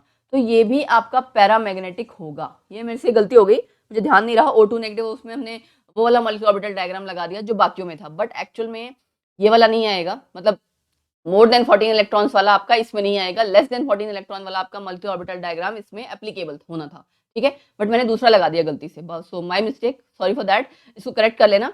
पैरामैग्नेटिक ये आ गया है, तो अब कौन कौन से पैरामैग्नेटिक हो जाएंगे, ये भी, जहां जहां ऑक्साइड आयन है वो भी आ जाएंगे, ठीक है, एंड KO2 तो पहले ही था, ये भी और ये भी, तो Na2 पेरोक्साइड को छोड़ के बाकी सारे जितने हैं वो सारे पैरामैग्नेटिक हैं, तो यहाँ पे आंसर 5 आएगा, नंबर ऑफ पैरामैग्नेटिक ऑक्साइड्स 5, ठीक है। तो ये गड़बड़ी हो गया, आप लोग भी ध्यान देना एग्जाम में कि कौन से वाला डायग्राम हमें लेना है, मॉलिक्यूलर ऑर्बिटल डायग्राम 14 इलेक्ट्रॉन से लेस वाला या 14 इलेक्ट्रॉन से ज्यादा वाला, ठीक है, बाकी दोनों में तो ठीक है, इसमें गड़बड़ी हो गई, वो क्वेश्चन देख के मुझे याद आ गया कि हाँ गड़बड़ किया था मैंने, ठीक है। O2 नेगेटिव आपने अभी अभी निकाला था, वहां पे सुपर ऑक्साइड आयन आपका क्या है, पैरामैग्नेटिक है, ठीक है ना। और अगर आपको वो निकालने हैं, दोबारा लिख लेते हैं, sigma 1s2, sorry sigma star 1s2, sigma 2s2, sigma star 2s2, कितने इलेक्ट्रॉन्स थे इसमें आपके, इसमें थे 8 और 16 और एक ज़्यादा 17 इलेक्ट्रॉन्स, है ना। फिर अब यहाँ पे मोर देन 14 है, तो आपका वही आ जाएगा 2pz² and pi 2px pi 2py, कितने इलेक्ट्रॉन्स हो गए, 1 2 3 4 5 6 7 8 9 10 11 12 13 14 15 16 17 18, पहले एक इलेक्ट्रॉन होगा, ये दोनों ही हो जाएगा, ठीक है। 1 2 3 4 5 6 7 8 9 10 11 12 13 14 15 16 17 18, 18 पूरे हो गए, ठीक है। ये बाद वाले आपके स्टार वाले हैं और ये आपके पहले वाले बॉन्डिंग वाले हैं, बॉन्डिंग थे, ये एंटी बॉन्डिंग थे, ठीक है। सो ये आपका कंप्लीटली फिल्ड हो गया, है ना, आई थिंक 18 ही 17 इलेक्ट्रॉन थे, एक कम कर दो, मैंने 18 कर दिए, क्या हो रहा है यार, सुपर ऑक्साइड पेरोक्साइड पता नहीं क्या करी जा रही हूँ। तो एक इलेक्ट्रॉन हमने कम कर दिया 17 इलेक्ट्रॉन कर दिया हमने, 1 2 3 4 5 6 7 8 9 10 11 12 13 14 15 16 17, 17 इलेक्ट्रॉन करने पे एक अनपेयर्ड इलेक्ट्रॉन हमारा आ रहा है, इसका मतलब पैरामैग्नेटिक है, ठीक है। और बॉन्ड ऑर्डर निकालना होगा, तो हम क्या करेंगे भाई, बॉन्ड ऑर्डर के लिए हाफ ऑफ, गिनो कितने बॉन्डिंग इलेक्ट्रॉन्स हैं, बॉन्डिंग मॉलिक्यूलर ऑर्बिटल वाले, 1 2 3 4 5 6 7 8 9 10, 10 हैं, माइनस 1 2 3 4 5 6 7, 3/2 यानी कि 1.5, तो 1.5 और पैरामैग्नेटिक आंसर कहाँ है, ये रहा, ए आंसर इसका आ जाएगा 1.5 एंड पैरामैग्नेटिक, ठीक है। सो पहले वाला क्वेश्चन वो वाला करेक्ट कर लेना जहाँ पे पैरामैग्नेटिक ऑक्साइड्स थे, और इसमें भी, तो मेरी तरह तुम लोग भी जल्दबाजी में गलती मत करना, कौन सा ऑक्साइड है ये ध्यान से देखना, एंड मोर देन 14 वाला आपको डायग्राम यूज करना है, लेस देन 14 वाला वो ध्यान से देखना, ठीक है। सो इस तरह से इलेक्ट्रॉन्स काउंट करके चेक कर लेना, कौन सा डायग्राम दिमाग में बैठा लेना, उसके बाद फिलिंग करना, ठीक। सो ये गलती आपसे नहीं होनी चाहिए। चलते हैं नेक्स्ट क्वेश्चन पे।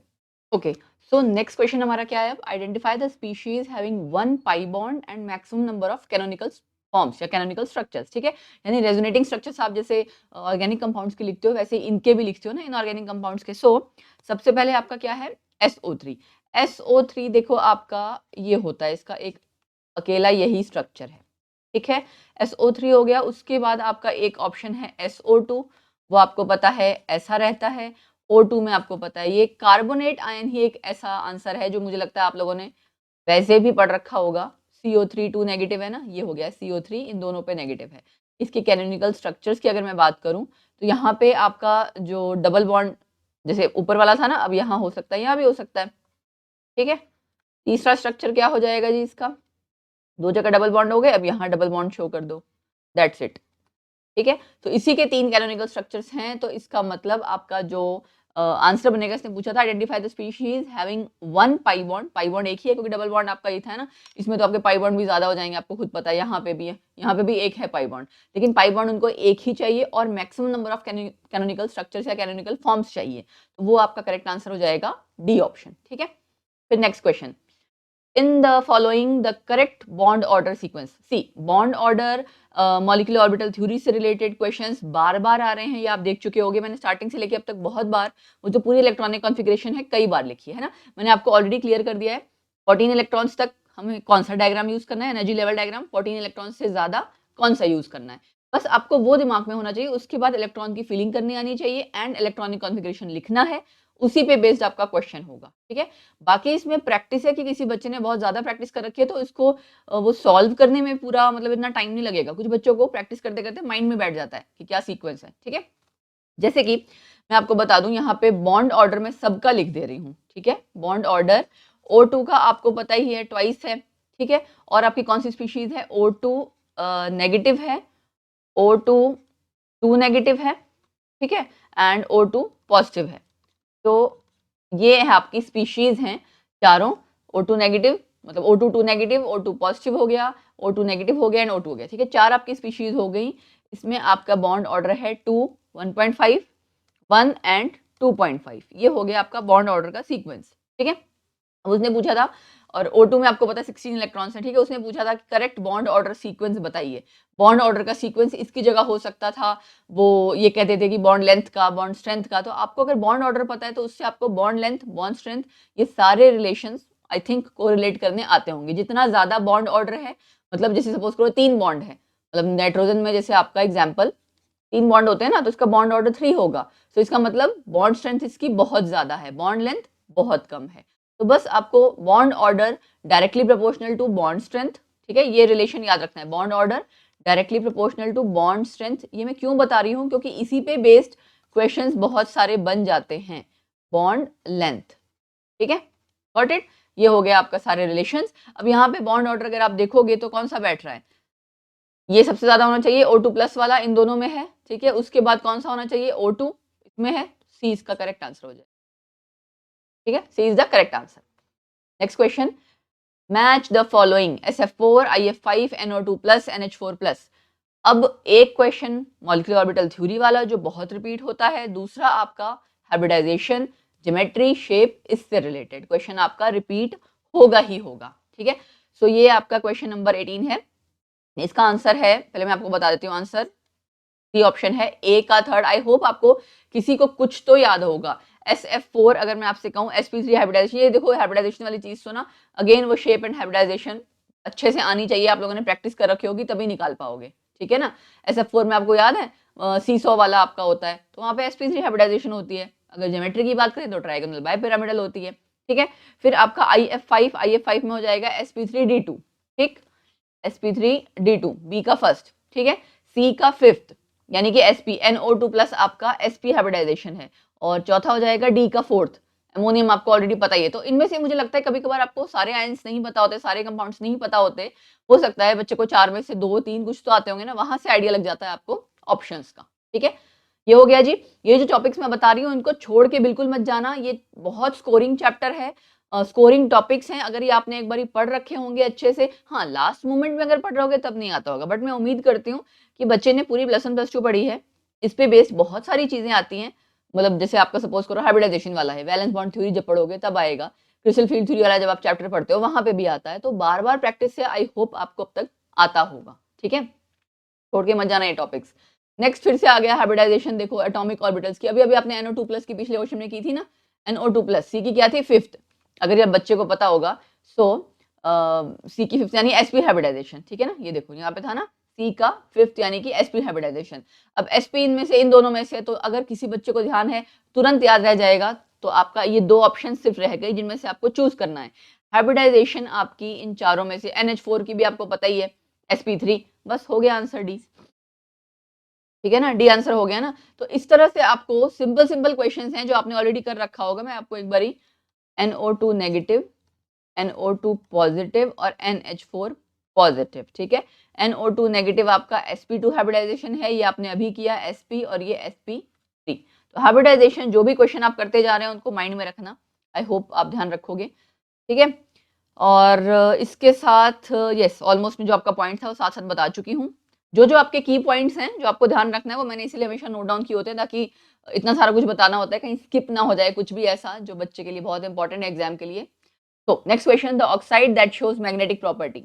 अगेन मैग्नेटिक प्रॉपर्टी के लिए आपको एक तो देखो यहाँ पे मैग्नेटिज्म, या तो आप आयन का पैरामैग्नेटिक बिहेवियर आपको पता हो, बट यहाँ पे आपका एग्जाम्पल्स आते हैं जो आपने चैप्टर पढ़ रखा है ना, मतलब जिसमें आपने आई थिंक पढ़ा होगा ferromagnetic, anti ferromagnetic, diamagnetic, paramagnetic, उसके कंपाउंड्स के एग्जांपल्स, ठीक है, ये वहां से आंसर है। तो उसके बेसिस पे आपको पता, अगर पढ़ रखा होगा तो ऑब्वियसली पता होगा Mn3O4 ये स्पाइनल एक तरह का होता है, मतलब स्पाइनल हम जिसे बोलते हैं जिनमें मिक्स्ड ऑक्साइड होता है, कि आपका जो Mn ये है ना Mn, इसमें जरूरी नहीं है कि एक ही ऑक्सीडेशन स्टेट हो। जैसे आपने Fe3O4 पढ़ रखा है ना, Fe2O3 एंड FeO, ये पढ़ रखा था ना Fe3O4, ये किसका बना है, किससे बना है, Fe2O3 FeO, एक में आयरन आपका +2 ऑक्सीडेशन स्टेट में, एक में +3, इसको हम इस तरह के कंपाउंड्स को हम बोलते हैं स्पाइनल्स, ठीक है। तो उनमें से ही एक एग्जांपल ये है Mn3O4 जो कि आपका मैग्नेटिक प्रॉपर्टी शो करता है, ठीक है। चलो ये हो गया क्वेश्चन नंबर, ये आपका हो गया 20। Then next, yes, amongst the following the linear species. अब लीनियर स्पीशीज में आई थिंक आप लोगों ने इनमें से, मुझे लगता है शायद NO2 तो पढ़ रखा होगा, सबसे आसान, ठीक है, ये लीनियर नहीं है, राइट। अच्छा, उसके बाद बच्चे ने Cl2O, हो सकता है शायद ना पढ़ा हो, लेकिन ओजोन पढ़ रखा होगा, राइट। ओजोन में भी आपको पता है इसी तरह का स्ट्रक्चर होता है ना, क्योंकि आप मोस्टली जब रेजोनेटिंग स्ट्रक्चर लिखते हो तो ऐसा लिखते हो, ऐसा लिखते हो ना, तो उसका मतलब ये इसके ऊपर लोन पेयर है, यहाँ एरो वाला है, सो ये भी आपका बेंड स्ट्रक्चर है। N3 में आपका डबल बॉन्ड होता है, देखो, अब आपको लगेगा ये क्या चीज है भाई, यहाँ दोनों नेगेटिव होता है, यहाँ पॉजिटिव होता है, इसका रेजोनेटिंग स्ट्रक्चर में एक स्ट्रक्चर ये भी आता है कि एक जगह नेगेटिव है, दूसरी जगह ट्रिपल बॉन्ड है, ठीक है। तो ये आपके रेजोनेटिंग स्ट्रक्चर में मतलब इसके जो होंगे, बट यहाँ से आपको आइडिया लग जाएगा कि एटलीस्ट ये लीनियर शेप है, यहाँ पे sp इसकी हाइब्रिडाइजेशन है, ठीक है। NO2 में NO2 की मैं आपको हाइब्रिडाइजेशन भी अभी हमने की थी ना, sp2, ठीक है, sp2 हाइब्रिडाइजेशन, और शेप हम इसको क्या बोलेंगे, बेंड शेप। ऐसी वाली जितनी भी हैं वो बेंड शेप ही हैं, और इसकी भी सेम ओजोन की, इसको मैं रब कर देती हूँ, ओजोन की भी आपकी bent shape and just a minute O3 bent shape, sp2 hybridisation, ठीक है, NO2 bend shape, sp2 hybridisation, ये N3 नेगेटिव लीनियर sp, ठीक है। Cl2O रह गया, Cl2O आपका उसमें O सेंट्रल वाला आपका हो जाएगा, यहाँ 2 Cl लगे होंगे और यहाँ पे 2 लोन पेयर होते हैं इस तरह से, ठीक है जी। तो ये आपकी शेप हो गई इसकी, अगेन बेंट, लेकिन हाइब्रिडाइजेशन sp3। तो आपको सबकी शेप पता लग गई, सबकी हाइब्रिडाइजेशन भी मैंने साथ के साथ इसीलिए बता दी, आंसर आ गया सी ऑप्शन, ठीक है। Next question, okay, central atom in a molecule has 2 lone pair of electrons and forms 3 single bonds. Shape of this molecule, देखो central atom जो आपका मॉलिक्यूल है उसमें 2 लोन पेयर हैं और 3 वो सिंगल बॉन्ड बना रहा है। अब 2 लोन पेयर है, 3 सिंगल बॉन्ड बना रहा है, उसकी शेप बतानी है। जब भी ऐसा होता है, अब आप सपोज करो ये वाली शेप अगर सोचते हो, अब 2 लोन पेयर यहाँ यहाँ सोच लो, इसको रहने दो, है ना। तो आपने अगर कोई भी इस तरह का, मतलब मुझे लगता है कंपाउंड पढ़ा होगा इस तरह का ट्रायगोनल बाइपिरामिडल का, तो आपको आइडिया होगा कि लोन पेयर बेस्ट कभी भी जिनमें लीस्ट रिपल्शन हो वो ये पोजीशन होती है कि जो आपका 120, इनके बीच में 120 डिग्री का एंगल होता है ना, इनमें किसी भी 2 पे होंगे और एक आपका रह जाएगा, तो ये आपका टी शेप बनेगा, ठीक है। सो यहाँ पे आंसर आपका आ जाएगा टी शेप्ड, हाइब्रिडाइजेशन इसकी होती है sp3d। जो आपका ट्रायगोनल बाइपिरामिडल वाला स्ट्रक्चर होता है उसमें यही वाला बेस्ट स्ट्रक्चर होता है अगर 2 लोन पेयर्स हैं। बेस्ट स्ट्रक्चर का मतलब कि लोन पेयर आपकी रिपल्शन है मतलब इलेक्ट्रॉन्स के बीच में वो कम, सबसे कम हो। तो ट्रेंड क्या होता है, लोन पेयर रिपल्शन आपको सबसे ज्यादा देखनी होती है, सबसे कम होनी चाहिए, ठीक है। फिर आप बॉन्ड पेयर लोन पेयर देखते हो, मतलब लोन पेयर बॉन्ड पेयर, ये वाली रिपल्शन उससे ज्यादा होती है, ठीक है, इससे इससे कम, लेकिन नेक्स्ट वाला आपका लास्ट वाला क्या है, बॉन्ड पेयर इससे ज्यादा होती है। तो ये ट्रेंड आपको फॉलो करना होता है, ये आपने जब हाइब्रिडाइजेशन वाला चैप्टर पढ़ा होगा तब वहां किया होगा। आंसर यहाँ पे आ गया बी पार्ट, ठीक है। फिर next question, question number 3 assertion reason है आपका, यस, हाइड्रोजन का बॉन्ड एंगल जो आपका वाटर मॉलिक्यूल का, मतलब HOH का जो बॉन्ड एंगल है वाटर मॉलिक्यूल का, वो यही होता है, ये तो हमें पता है, ठीक है, यानी कि असर्शन हमारा करेक्ट है। फिर lone pair repulsion of electrons is higher than the bond pair repulsion. अभी मैंने बात की लोन पेयर रिपल्शन आपका जो यहाँ पे होता है बॉन्ड एंगल उसकी वजह से डिक्रीज हो जाता है, ठीक है। सो यहाँ पे आपका जो आंसर जो बैठेगा, मतलब कहने का मतलब ये है कि आपका जो बॉन्ड एंगल वाले क्वेश्चंस आएंगे वहां पे आपको ये रिपल्शन वाला जो पॉइंट है कि लोन पेयर रिपल्शन क्या चीज है, बॉन्ड पेयर किसके ज्यादा होने से बॉन्ड एंगल घट रहा है बढ़ रहा है, एक्चुअल में इसका आपको पता है ना वाटर का स्ट्रक्चर क्या होता है, H2O, ये होता है ना, आपको पता है यहाँ 2 लोन पेयर हैं। sp3 हाइब्रिडाइजेशन है, तो यानी sp3 हाइब्रिडाइजेशन की तो टेट्राहेड्रल ज्योमेट्री होती है, उसके लिए तो आपका जो एंगल था वो ये वाला होता है, बट ये एंगल घट के आपका ये हो गया, क्यों बॉन्ड एंगल रिड्यूस हो गया, क्योंकि आपकी लोन पेयर रिपल्शन ज्यादा थी। यहाँ पे भी उसने यही बताया है कि लोन पेयर रिपल्शन जो है ज्यादा है देन बॉन्ड पेयर रिपल्शन, इसी वजह से बॉन्ड एंगल आपका घट गया है। दोनों ही सेंटेंसेस सही हैं और करेक्ट एक्सप्लेनेशन, तो पहला पॉइंट यहाँ पे आपका ए ऑप्शन जो है करेक्ट बैठेगी, A and R R true and R is the correct explanation of A. ठीक, नेक्स्ट आपका क्वेश्चन आ गया, यस यही वाला आ गया, match the following again bond order. ठीक है, अब Ne2 नियॉन का कोई कंपाउंड ऐसा देखा है आपने, कोई कंपाउंड नहीं, इसका मतलब बॉन्ड ऑर्डर 0 है, यहाँ मैं बॉन्ड ऑर्डर लिख दे रही हूँ। ये क्वेश्चन बड़ा सिंपल था। N2 में आपको पता है 3 बॉन्ड होते हैं, यही लिखते हो ना, पढ़ते आ रहे हो। ठीक है, O2 में आपके 2 बॉन्ड होते हैं, मतलब बॉन्ड ऑर्डर आपका 2 हो जाएगा, एंड F2 में 1। तो आई होप इसके अकॉर्डिंग आप आंसर निकाल सकते होगे। ठीक है, ऑप्शन यहाँ देखो जरा कौन सा सेट बैठ रहा है, Ne2 का 0, ए का 3rd, यही वाला ऑप्शन सही है, सी ऑप्शन करेक्ट आंसर। बहुत सिंपल था ये क्वेश्चन तो। ठीक है, नेक्स्ट बॉन्ड ऑर्डर का फॉर्मूला आई होप आपको पता होगा, पता है ना, bond order is equal to half Nb minus Na, number of bonding electrons minus number of anti bonding electrons. ठीक है, नेक्स्ट क्वेश्चन, असर्शन रीजन वाला क्वेश्चन आ गया। असर्शन है dipole dipole interactions are the only non covalent interaction resulting in hydrogen bond formation. ये अकेली ऐसी कहना चाहिए कि वो है फोर्सेस हैं, इंटरेक्टिव फोर्सेस हैं, वो भी नॉन कोवेलेंट, जो कि हाइड्रोजन बॉन्ड फॉर्मेशन बनाती हैं। असर्शन ये कह रहा है, it is wrong. Fluorine is the most electronegative element and hydrogen bonds in HF are symmetrical. तो आपका असर्शन जो है यहाँ पे वो फॉल्स है, और मतलब ये वाला आपका जो सेंटेंस है ये गलत है, और ये आपका करेक्ट आंसर है। ठीक है, ये ओनली नॉन कोवेलेंट इंटरेक्शंस नहीं होती, और भी कई सारी होती हैं, आपको पता है आयन डाइपोल, इंड्यूस डाइपोल वाली है ना, वो सारी आपकी नॉन कोवेलेंट इंटरेक्शंस में आती हैं। तो यहाँ पे आपका answer A false and reason true कहाँ पे दिख रहा है, ये C answer, C option correct बैठेगा। ठीक है, चलो मैं थोड़ा क्विकली इसलिए करा रही हूँ कि बहुत से ऐसे क्वेश्चन हैं जो रिपीट हो रहे हैं, तो मैं उम्मीद करती हूँ आप लोगों ने पढ़ रखा होगा। अब आ गई बात यहाँ पे, which among the following species has unequal bond length. अब अनइक्वल बॉन्ड लेंथ तो किसी को तभी पता चल पाएगी जब आपने शेप्स पढ़ रखी होंगी। XeF4 की ये शेप है, ठीक है ना, हाइब्रिडाइजेशन इसकी क्या है जी, sp3d2 हाइब्रिडाइजेशन है, स्क्वायर प्लेनर आपकी इसकी शेप है ना, क्या है, स्क्वायर प्लेनर। लेकिन अगर मैं ज्योमेट्री की बात करती हूँ, सो आई होप आपको क्लियर होगा ज्योमेट्री यहाँ पे क्या है, जस्ट अ मिनट, ज्योमेट्री यहाँ पे है ऑक्टाहेड्रल। ठीक है, ये हो गया पहला, नीचे लिख देती हूँ मैं। उसके बाद हम करते हैं जी BF4 नेगेटिव। ठीक है, BF4 नेगेटिव में ये हो गया आपका टेट्राहेड्रल स्ट्रक्चर।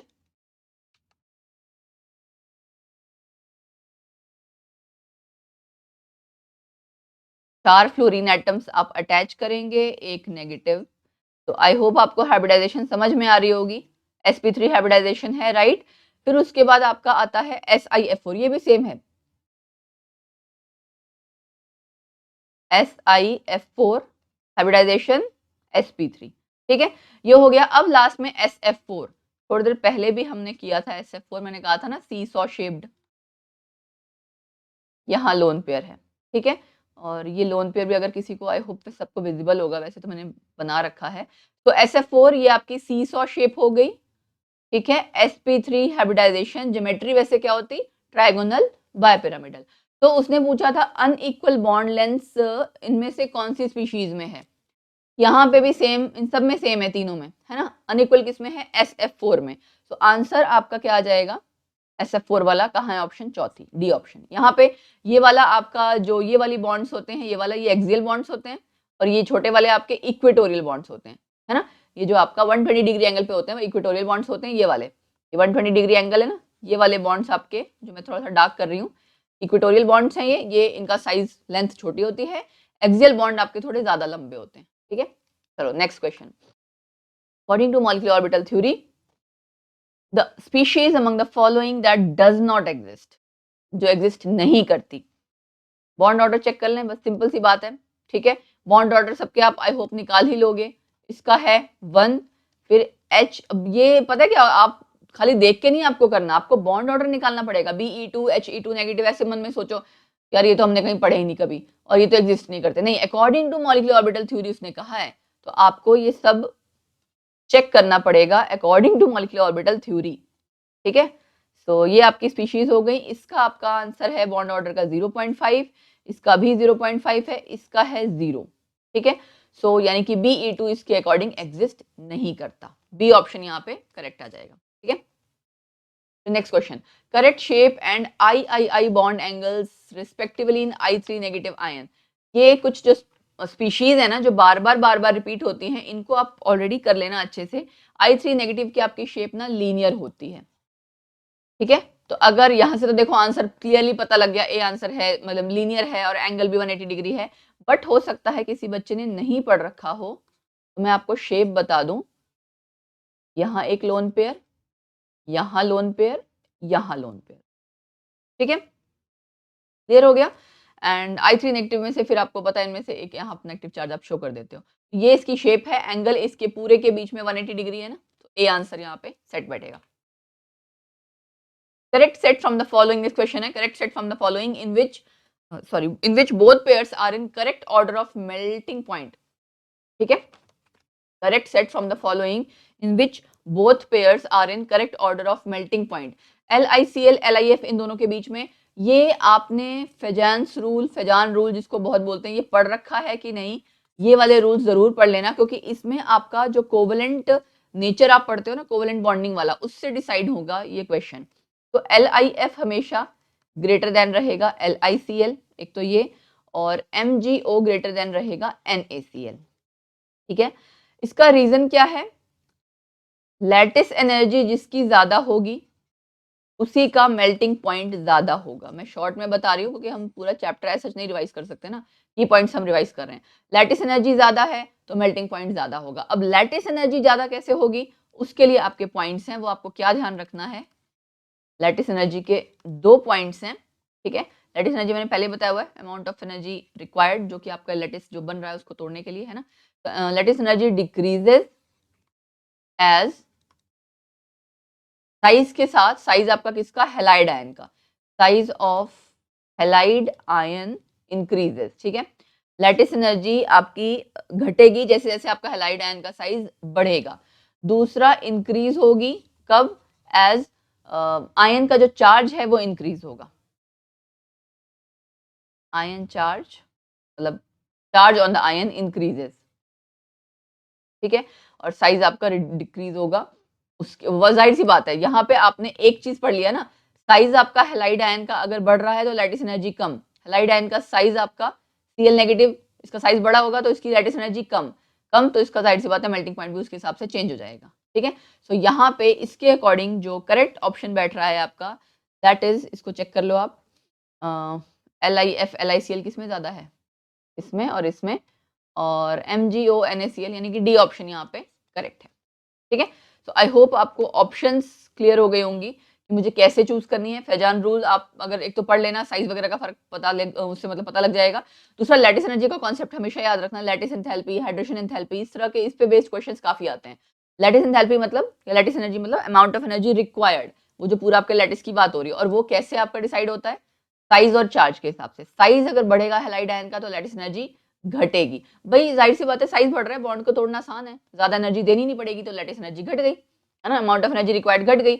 और अगर चार्ज बढ़ रहा है तो यानी उनका बॉन्ड कहीं ना कहीं स्ट्रांग होगा, तो आपको लैटिस एनर्जी ज्यादा देनी पड़ेगी, राइट। इस वजह से ये आपको ये 2 मेन पॉइंट्स याद रखने हैं, यहाँ से ये याद रहेगा और ये याद रहेगा, तो इस तरह का कोई भी क्वेश्चन आप कर पाओगे। Next question, which one of the following are isostructural pairs. Again आपको स्ट्रक्चर पता होने चाहिए। अब हम जरा सारे स्ट्रक्चर कर लेते हैं। देखो इसका ऑप्शन आपका B and C, C and D, A and B, A and C। Okay, पहले हम स्ट्रक्चर कर लेते हैं सबका। ये SO4 2 नेगेटिव, ठीक है, फिर CrO4 2 नेगेटिव भी ऐसा ही होता है, यानी A वाला तो है ही, इन दोनों में से होगा, ये आंसर्स तो ऑब्वियसली कट हो गए, ठीक है। SiCl4 आपने थोड़ी देर पहले अभी पढ़ा था, ठीक है, SiCl4 हो गया। TiCl4 भी आपका ऐसा ही होता है, ठीक है। तो यहाँ से हमें वैसे आंसर हमें अपना मिल गया है A एंड B वाला, सी इसका आंसर है। बट मैं बाकियों की भी शेप्स आपको बता देती हूँ। आई होप वैसे आपको बाकियों की शेप पता होगी। अमोनिया की शेप पता ही है ना, यहाँ एक लोन पेयर है, और किसकी शेप है, NO3 नेगेटिव की, अभी मैंने थोड़ी देर पहले बताई थी आपको, ठीक है। या फिर आप इसको ऐसे भी लिख सकते हैं, ठीक है। ये आप ऐसे करके ये स्क्वायर ब्रैकेट लगा लेते हो, NO3 नेगेटिव। और क्या है जी, BCl3, BCl3 BF3 पहले भी कर चुके हो ना, वैसे ही ये BrCl3 आपका नहीं, टी शेप होता है, हाँ राइट, BrCl3 आपका टी शेप्ड हो जाएगा। और यहाँ पे इसके दो लोन पेयर, मैंने आपको सारी शेप्स ड्रॉ कर दी हैं। ये सारी शेप्स आप देख लेना किसकी क्या शेप है, ठीक है। ये क्योंकि आपको हो सकता है इसी पे बेस कोई और क्वेश्चन भी कहीं आ जाए।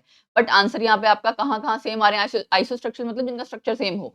इनका स्ट्रक्चर सेम था और इनका सेम था, सॉरी सी का नहीं, बी का सेम था और ए का सेम था। ए एंड बी आंसर यानी सी ऑप्शन, ठीक है। Next question, which one of the following compounds contain no covalent bond, इसी में कोवेलेंट बॉन्ड नहीं है, ओके। सो आपको पता है KCl एक तो आयनिक बॉन्ड है, ये तो आपको आई होप क्लियर ही है। तो KCl सब में है ना।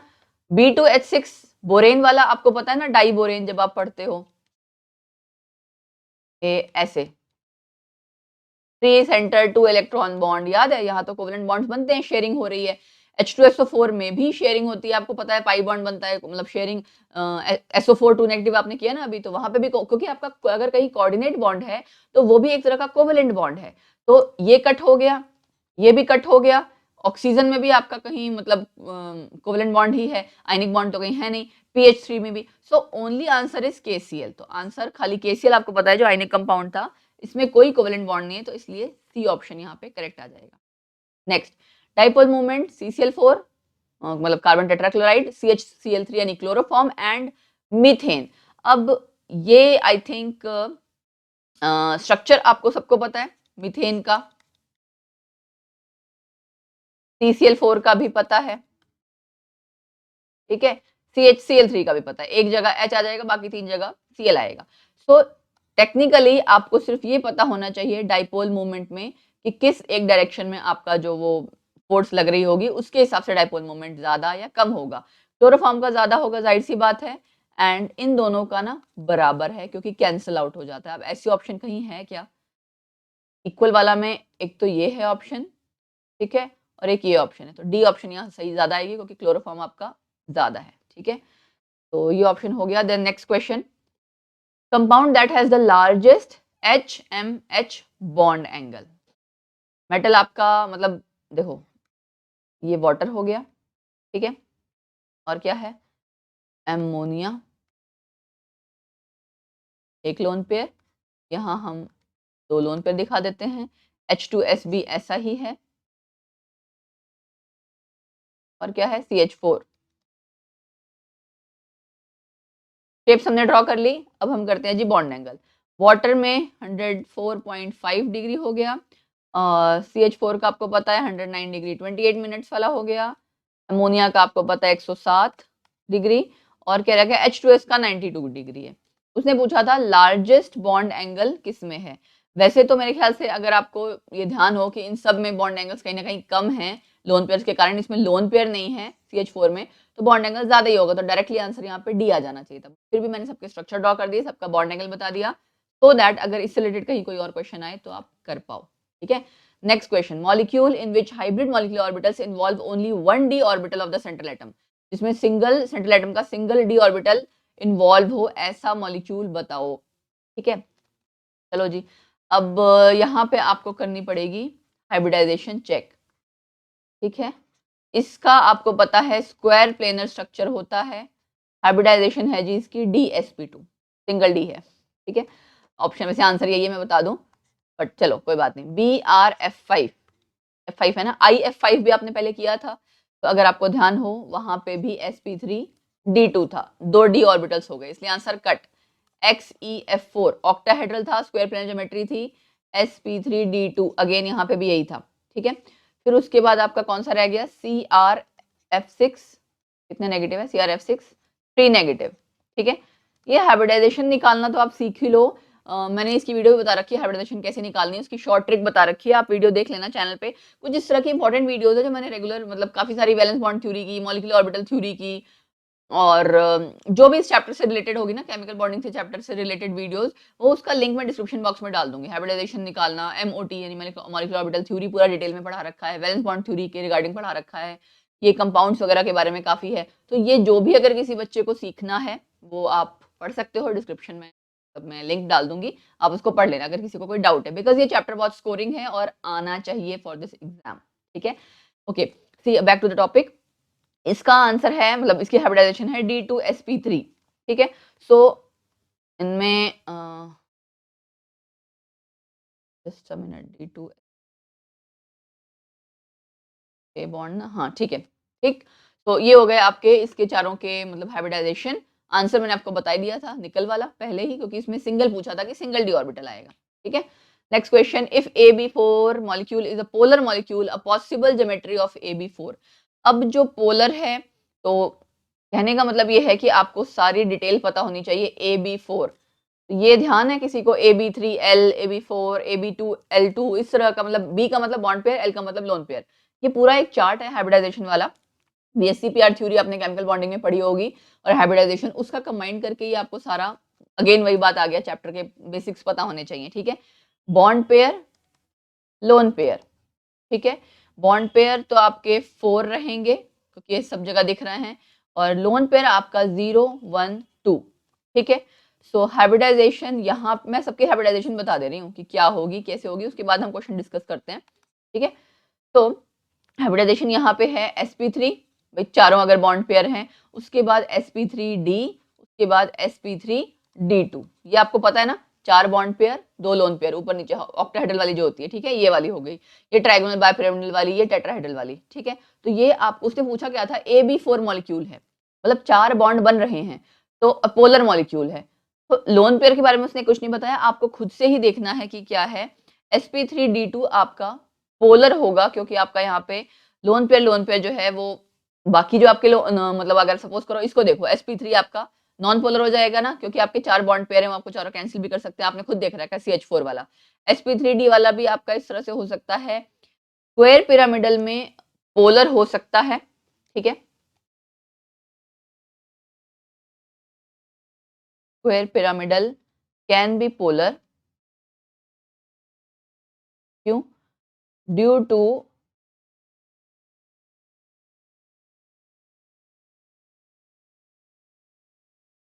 ठीक है, लोन पेयर का जो आपका मूवमेंट आएगा उसके कारण, एज बॉन्ड पेयर मूवमेंट तो यहाँ पे कैंसिल हो रहा है, ठीक है। ये पूरा लिख लेना क्योंकि ये वाला शॉर्ट ट्रिक आपको काम आएगा।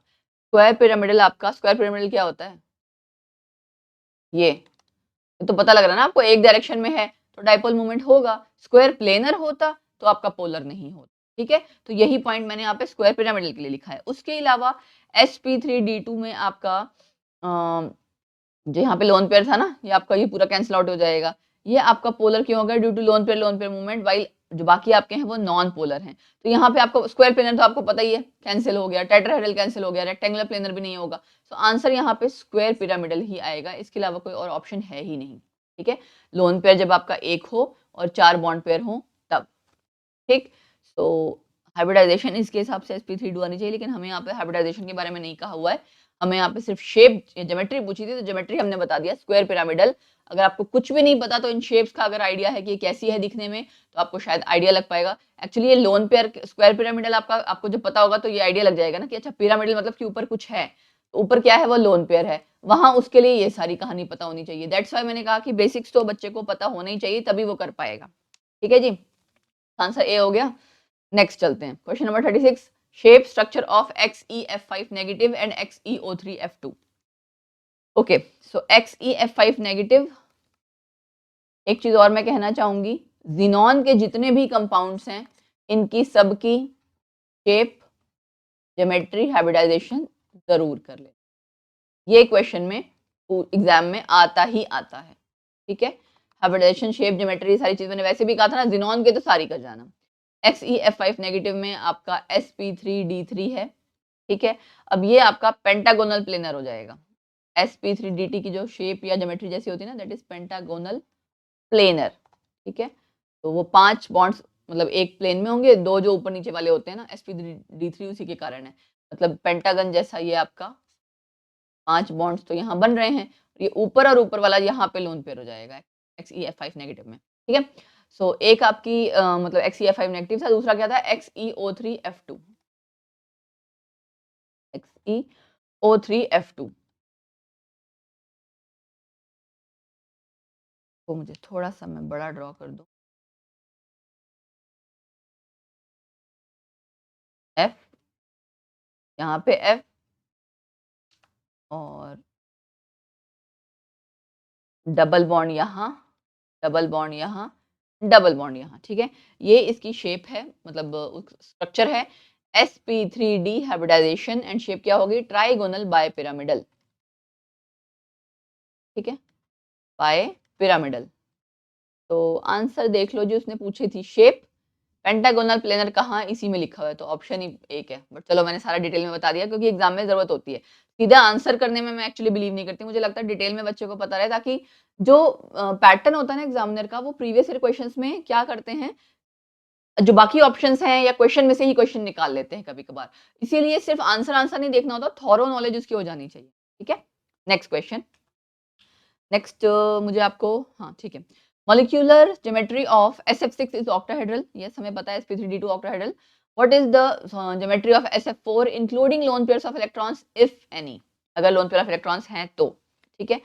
अब आपको पता है कि इसकी ज्योमेट्री क्या है including loan pair of electrons, उसने कहा हुआ है ज्योमेट्री आपको पता है, SF4 आप पहले भी कर चुके हो, सीसॉ शेप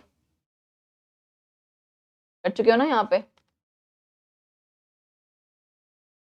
ये एक लोन पेयर है, उसने कहा था ना इंक्लूडिंग लोन पेयर, तो ये आपका ट्रायंगुलर बायपिरामिडल, सीधे आंसर आ गया क्योंकि ज्योमेट्री आपको बतानी थी खाली, ठीक है। तो 37 का बी आंसर, और कुछ करना ही नहीं था इसमें। Next, correct statement about ICL5 ICL4 negative, ICL5 and ICL4 negative, इसमें मुझे आपको एक क्वेश्चन और भी आएगा ना, हाँ नेक्स्ट क्वेश्चन है, चलो कोई बात नहीं, इसमें हम कर लेते हैं ICL5 पहले हम कर लेते हैं, Cl Cl Cl Cl Cl and here lone pair, इसको कई बार ऐसे भी दिखाते हैं, ठीक है। ये हो गया आपका ICL5 negative. Inter halogen compounds के जो आपके स्ट्रक्चर हैं बेटा, वो भी जरूर करने हैं, इंटर हेलोजन कंपाउंड्स के स्ट्रक्चर, तभी मैंने कहा chemical bonding is a very मतलब कोरिंग टॉपिक, इसमें से बहुत क्वेश्चंस आते हैं, एंड आपने खुद ही देखा होगा लाइन से कितने 2021 वाले थे, फिर भी मतलब मैंने तो सारे खैर सारे के सारे ही कवर अप किए हैं, बट काफी क्वेश्चंस आते हैं इससे, ठीक है। तो ये हो गया आपका ICL5 नेगेटिव, ये स्ट्रक्चर कैसा है, स्क्वायर पिरामिडल है। कौन कौन सी ऑप्शन आ सकती है, सी और डी आ सकती है अभी तक, ठीक है। फिर है ICL4 नेगेटिव, ICL4 नेगेटिव हो गया। तो यहाँ हो गया आपका sp3d2, यहाँ भी आपका हो गया sp3d2। ये हाइब्रिडाइजेशन में क्यों बता रही हूँ कि जो जो कंपाउंड्स यहाँ आते जा रहे हैं उनकी तो एटलीस्ट आपको हाइब्रिडाइजेशन, जब आप ये पूरी वीडियो देखोगे, क्वेश्चन सॉल्व करोगे, उनकी हाइब्रिडाइजेशन दिमाग में बैठ जाए। I am taking all these question, चाहे एक ही वीडियो में इतने इतने क्वेश्चन ले रही हूँ मैं, 60 60 70 70, ताकि बच्चे की प्रैक्टिस हो सके और वो एक ही जगह आके सारी क्वेश्चन को, जो पिछले आपके क्वेश्चन है 5 ईयर्स वाले, उनको रिवाइज कर सके एंड उसको बेनिफिट मिल सके अपकमिंग एग्जाम में, ठीक है। तो गाइज इतनी मेहनत कर रही हूँ, please hit the like button, like जरूर कर देना, एंड ज्यादा से ज्यादा शेयर करना, जिन भी प्लेटफॉर्म से आप शेयर कर सकते हो अपने फ्रेंड्स वगैरह से, क्योंकि बहुत मेहनत करते हैं, ऐसा लगता है कि जहाँ जितनी ज्यादा लोगों की हेल्प हो जाए तो अच्छा रहेगा, राइट। चलो, सो और अगर हाँ सब्सक्राइब नहीं कर रखा तो सब्सक्राइब जरूर कर लेना, अपने दोस्तों से भी सब्सक्राइब करवा लो, subscribe, bell icon, all notifications, ठीक है। बिकॉज सब्सक्राइब करेंगे आप तो आपको अपकमिंग जितने चैप्टर्स हैं सबकी वीडियोस ऐसे ही मिलती जाएंगी, एंड सेकंड वाले शिफ्ट की आपकी जो जी मेंस के एग्जाम है उसमें तैयारी आपकी काफी अच्छी हो सकती है, क्योंकि मैं सारे स्कोरिंग टॉपिक्स को ऑलमोस्ट कवर अप कर रही हूँ, ठीक है। चलो, तो ये आपका square pyramidal and square planar, तो यानी कि डी ऑप्शन करेक्ट आ जाए, ठीक है, डी ऑप्शन हो गया। देन क्वेश्चन नंबर नेक्स्ट ये आपका 39 है, sp3d2 हाइब्रिडाइजेशन इनमें से सेंट्रल एटम की किसकी है, तो यहाँ मैं आपको इसलिए सबकी हाइब्रिडाइजेशन ही बताना चाहती हूँ। ICl2 नेगेटिव, ICl4 नेगेटिव जो आपने अभी किया, ठीक है, देन BrF2 नेगेटिव और IF6 नेगेटिव। मेक श्योर कि आपको पता रहे ये आपने अभी किया है sp3d2, BrF2 नेगेटिव sp3d है, ये sp3d3 है। निकालना अभी हम यहाँ नहीं सीख सकते, निकालने के मैंने आपको पहले ही कहा था, जो बच्चे भी देख रहे हैं डिस्क्रिप्शन बॉक्स में जाके लिंक्स चेक कर लो। हाउ टू कैलकुलेट हाइब्रिडाइजेशन का शॉर्टकट वाला एक ट्रिक है, छोटी सी वीडियो है, मतलब कुछ मिनटों में, चंद मिनटों में आपका ये मतलब हाइब्रिडाइजेशन निकालना आ गया। हाइब्रिडाइजेशन अगर निकालना आ जाएगा तो ये सारे क्वेश्चन चुटकी में सॉल्व, ठीक है, इसलिए वो वीडियो जरूर देख लेना, रियली हेल्पफुल रहेगी आप लोगों के लिए। इतनी ये रट्टा अगर कोई मार के जा रहा है तो मैं बोलूंगी गलत है, वो रट्टा मार के कोई फायदा नहीं, एग्जाम में वहां सब हौच पौच हो जाता है। एक छोटा सा कंफ्यूजन रहता है ICl4 नेगेटिव था कि ICl4 पॉजिटिव था, इतने से में ही कंफ्यूजन हो जाती है। तो मेक श्योर कि रट्टा ना मारा हो किसी ने, ये गलती बच्चे कई बार करते हैं, ठीक है। तो मतलब ऑब्वियसली बीइंग अ टीचर आपको पता होता है आपके स्टूडेंट्स ने कहाँ कहाँ क्या गलती की होती है, तो वो आपको ध्यान में रहता है। दैट्स व्हाई मैं आपको भी सजेस्ट करूंगी, रट्टा मार के कोई फायदा नहीं है, ठीक।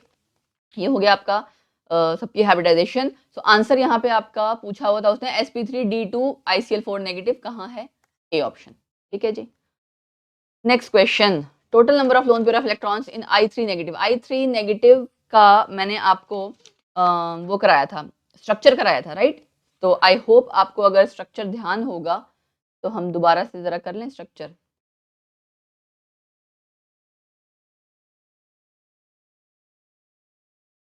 I3 नेगेटिव दिस वे, ठीक है। अब हर किसी के ऊपर 3 लोन पेयर तो है ही, है कि नहीं है, ठीक है। इस वाले I के ऊपर भी 3 लोन पेयर होते हैं, टोटल 9 आपके लोन पेयर्स हो जाएंगे। हर I के ऊपर बेटा 3 लोन पेयर्स हैं, ठीक है। तो total number of lone pair of electrons उसने पूछा था I3 नेगेटिव में, वो आपका आ जाएगा 9, ठीक है। आंसर आपका सी ऑप्शन 9। चलो next, which one of the following conversions involve change in both shape and hybridisation. Shape और हाइब्रिडाइजेशन दोनों चेंज हो रही है यहाँ आपका शेप एंड हाइब्रिडाइजेशन में ना, सबसे पहले जो मुझे आप देखो ये तो दिख ही रहा है बड़े आसानी से, हाइब्रिडाइजेशन यहाँ नहीं चेंज हो रही, ठीक है, यहाँ भी नहीं चेंज हो रही है, यहाँ भी नहीं चेंज हो रही है। यहाँ पे हाइब्रिडाइजेशन चेंज हो जाती है, sp2 से sp3 हो जाती है। नजर आ रहा है ना आपको, sp2 से sp3। bf3 तो आपको पता है ऐसे होता है खाली, राइट, एंड bf4 नेगेटिव आपका ये आ जाता है। तो आपकी शेप एंड हाइब्रिडाइजेशन बी में चेंज हो रही है, बड़ा सिंपल सा क्वेश्चन था। Incorrect geometry is represented by BF3 trigonal pillar, हाँ यही होता है। AsF5 ट्राइगोनल बाइपिरामिडल होता है। H2O बेंट ये भी होता है। NF3 आपका, देखो मैं बता देती हूँ NF3 क्या होता है, जैसे आपने NH3 किया है ऐसे ही NF3 होता है। And this is pyramidal not trigonal planar. तो ये आपकी इनकरेक्ट बता रखी है, सो टेक्निकली आंसर आपका ये हुआ, ठीक है।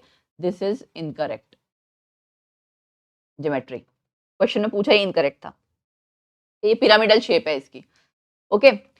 So next, identify the pair in which the geometry of the species is T-shaped and square pyramidal. अब T-shaped, just a minute, इनमें से कई कंपाउंड्स आप पहले कर चुके होंगे, कई बार मैं बता चुकी हूँ, ठीक है, फिर भी हम सबकी कर लेते हैं एक एक करके। आंसर पहले बताते हैं, आंसर है डी, ठीक है। अब शुरू से हम करते हैं, देखो XeOF2 सबकी शेप में बता देना चाहती हूँ, ठीक है।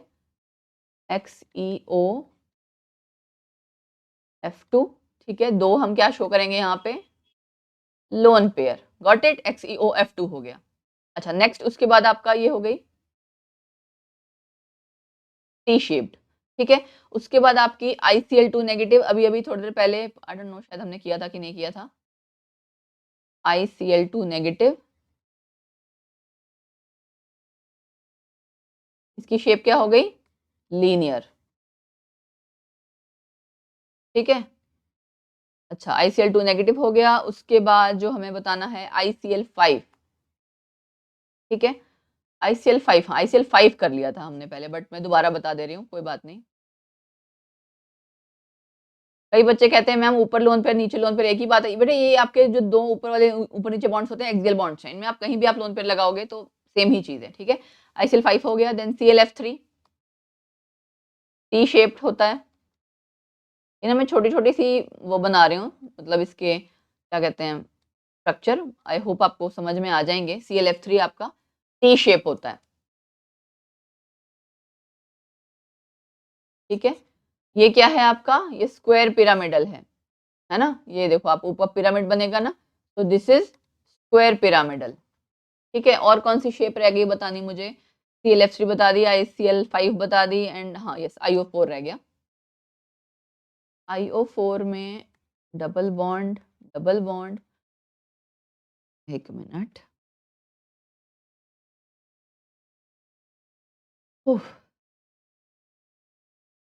ओ नेगेटिव, ठीक है।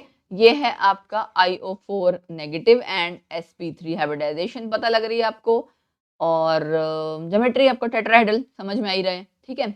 अब क्या रह गया यहाँ पे, XeOF4 रह गया ना, है डबल बॉन्ड O,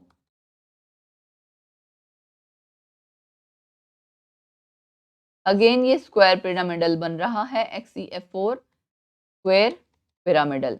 इसीलिए आपका जिनॉन वाले दोनों कंपाउंड्स जो थे इनकी स्क्वायर पिरामिडल शेप है सबकी। आई थिंक हमने सारे कंपाउंड्स कर लिए, 1 2 3 4 5 6, क्या रह गया, हाँ, कुछ कंपाउंड्स जो रह गए हैं वो कहाँ किए जाएं। ओके चलो ये ड्रॉ करते हैं,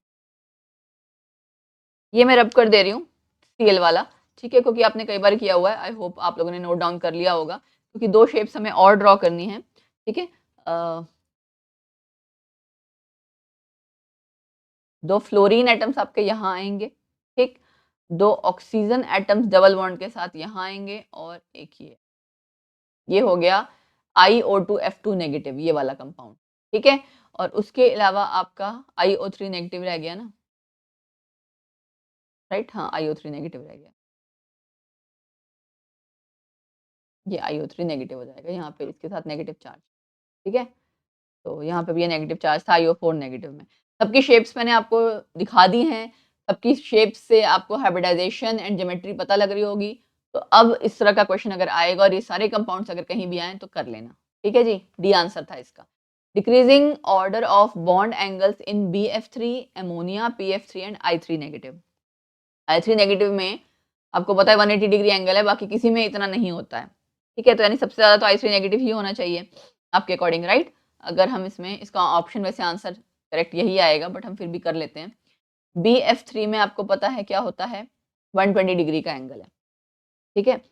फिर अमोनिया में आपको पता है एंगल घट जाता है 107 डिग्री। अच्छा PF3 में ना आपकी देखो हाइब्रिडाइजेशन तो यहाँ पे sp2 है, यहाँ sp3 है, यहाँ आपकी हाइब्रिडाइजेशन sp3 है, लेकिन आपका एक लोन पेयर है, तो यहाँ पे आपका अमोनिया का बॉन्ड एंगल ज्यादा होता है, PF3 का कम। अगर हम कंपेयर करें, अमोनिया का बॉन्ड एंगल ज्यादा होगा in comparison to PF3 with one lone pair, that's why. ये अमोनिया एंड PH3 का जो रीजंस वगैरह है ये आप लोगों ने पढ़ रखा होगा, किसका बॉन्ड एंगल ज्यादा है किसका कम, ठीक है। इस तरह के छोटे छोटे कॉन्सेप्ट्स पढ़ लेने, bond pair repulsion, loan pair repulsion, lone pair से क्या फर्क पड़ेगा, बॉन्ड पेयर से क्या, ये वही सारी चीजें हैं, ठीक।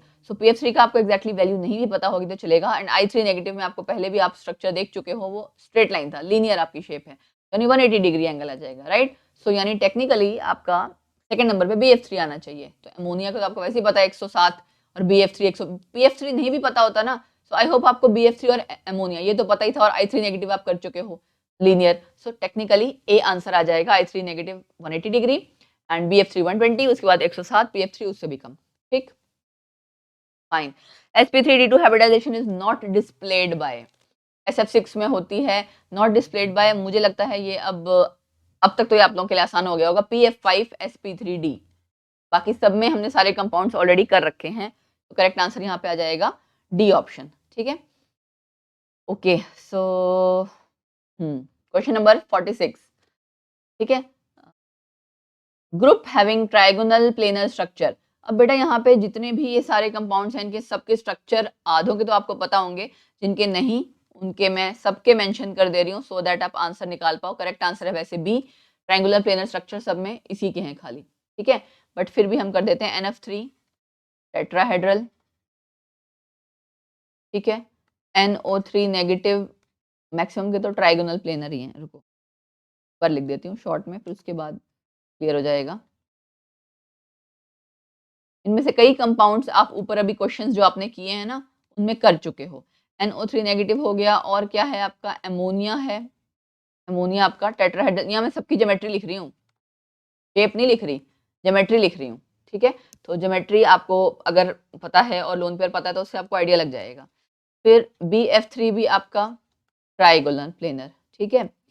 CO3 2 नेगेटिव ट्राइगोनल प्लेनर, ठीक है। SO3 TP, और क्या रह गया,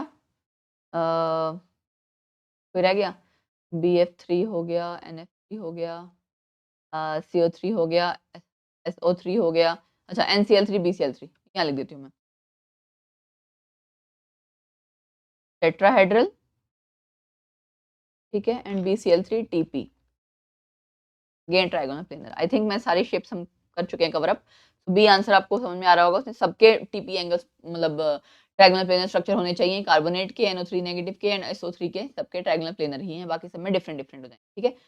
तो next question, potential energy curve for the H2 molecule as a function of intermolecular distance. ये डायग्राम एज सच आपको बुक में मिल जाएगा, ठीक है। एंड जितने ज़्यादा आपको पता होगा ना, वो जितना ज़्यादा क्लोज मतलब अगर होते जाते हैं, सो आपका अट्रैक्शन फोर्सेस बढ़ती जा रही है, जितना दूर रहते होगे उतना रिपल्शन है, ठीक है। सो ग्राफ यहाँ आपका, अगर आपने देखा होगा, ये ऐसे चम्मच जैसा ग्राफ हमेशा आता है, ठीक है।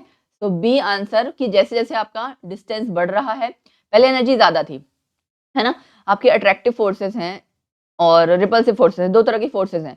एक लेवल आता है जहां पे दोनों का बैलेंस सा बन जाता है, तभी आपका वहां बॉन्ड या मॉलिक्यूल एग्जिस्ट करता है। तो आप देख रहे हो एनर्जी घटती जा रही है और डिस्टेंस आपका बढ़ता जा रहा है। जैसे जैसे डिस्टेंस बढ़ रहा है, एनर्जी कम होगी ना, एक डिस्टेंस ऐसा आएगा जहां पे आपका बॉन्ड बनेगा, जहां पे वो थोड़ा स्टेबल है, उसके बाद फिर से क्या होगा, दोबारा से एनर्जी बढ़ने लग जाएगी। तो बेसिकली आपका पोटेंशियल एनर्जी वाला जो कर्व है वो मैक्सिमम यही आता है, ये आपने देख रखा होगा, इसमें कोई ज्यादा ऐसा सोचने की जरूरत नहीं थी। तो आंसर इसका बी है, ये आपने एनर्जी लेवल डायग्राम्स जो किए होंगे वहां से देख रखा होगा, ठीक है, हो गया। अब next question number 48, structure of PCl5 in a solid state.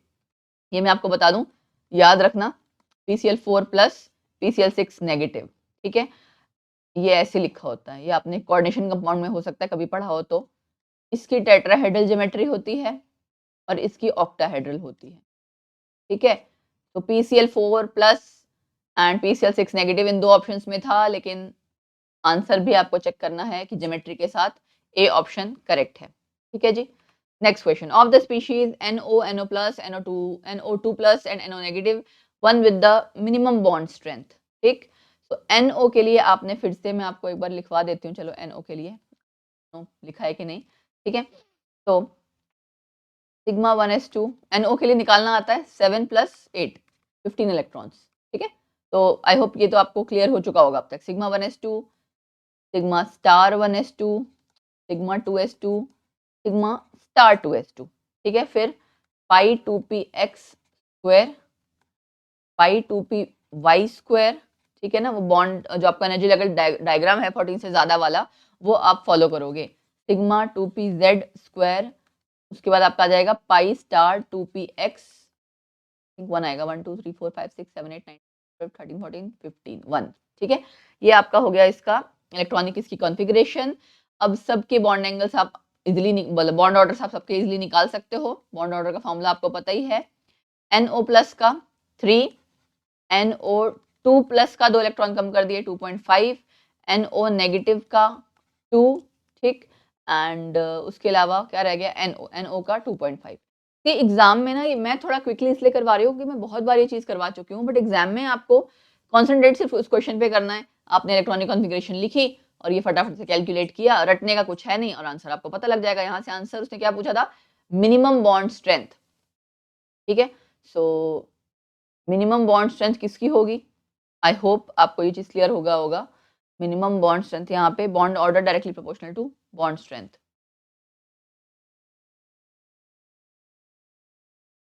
ठीक है ना।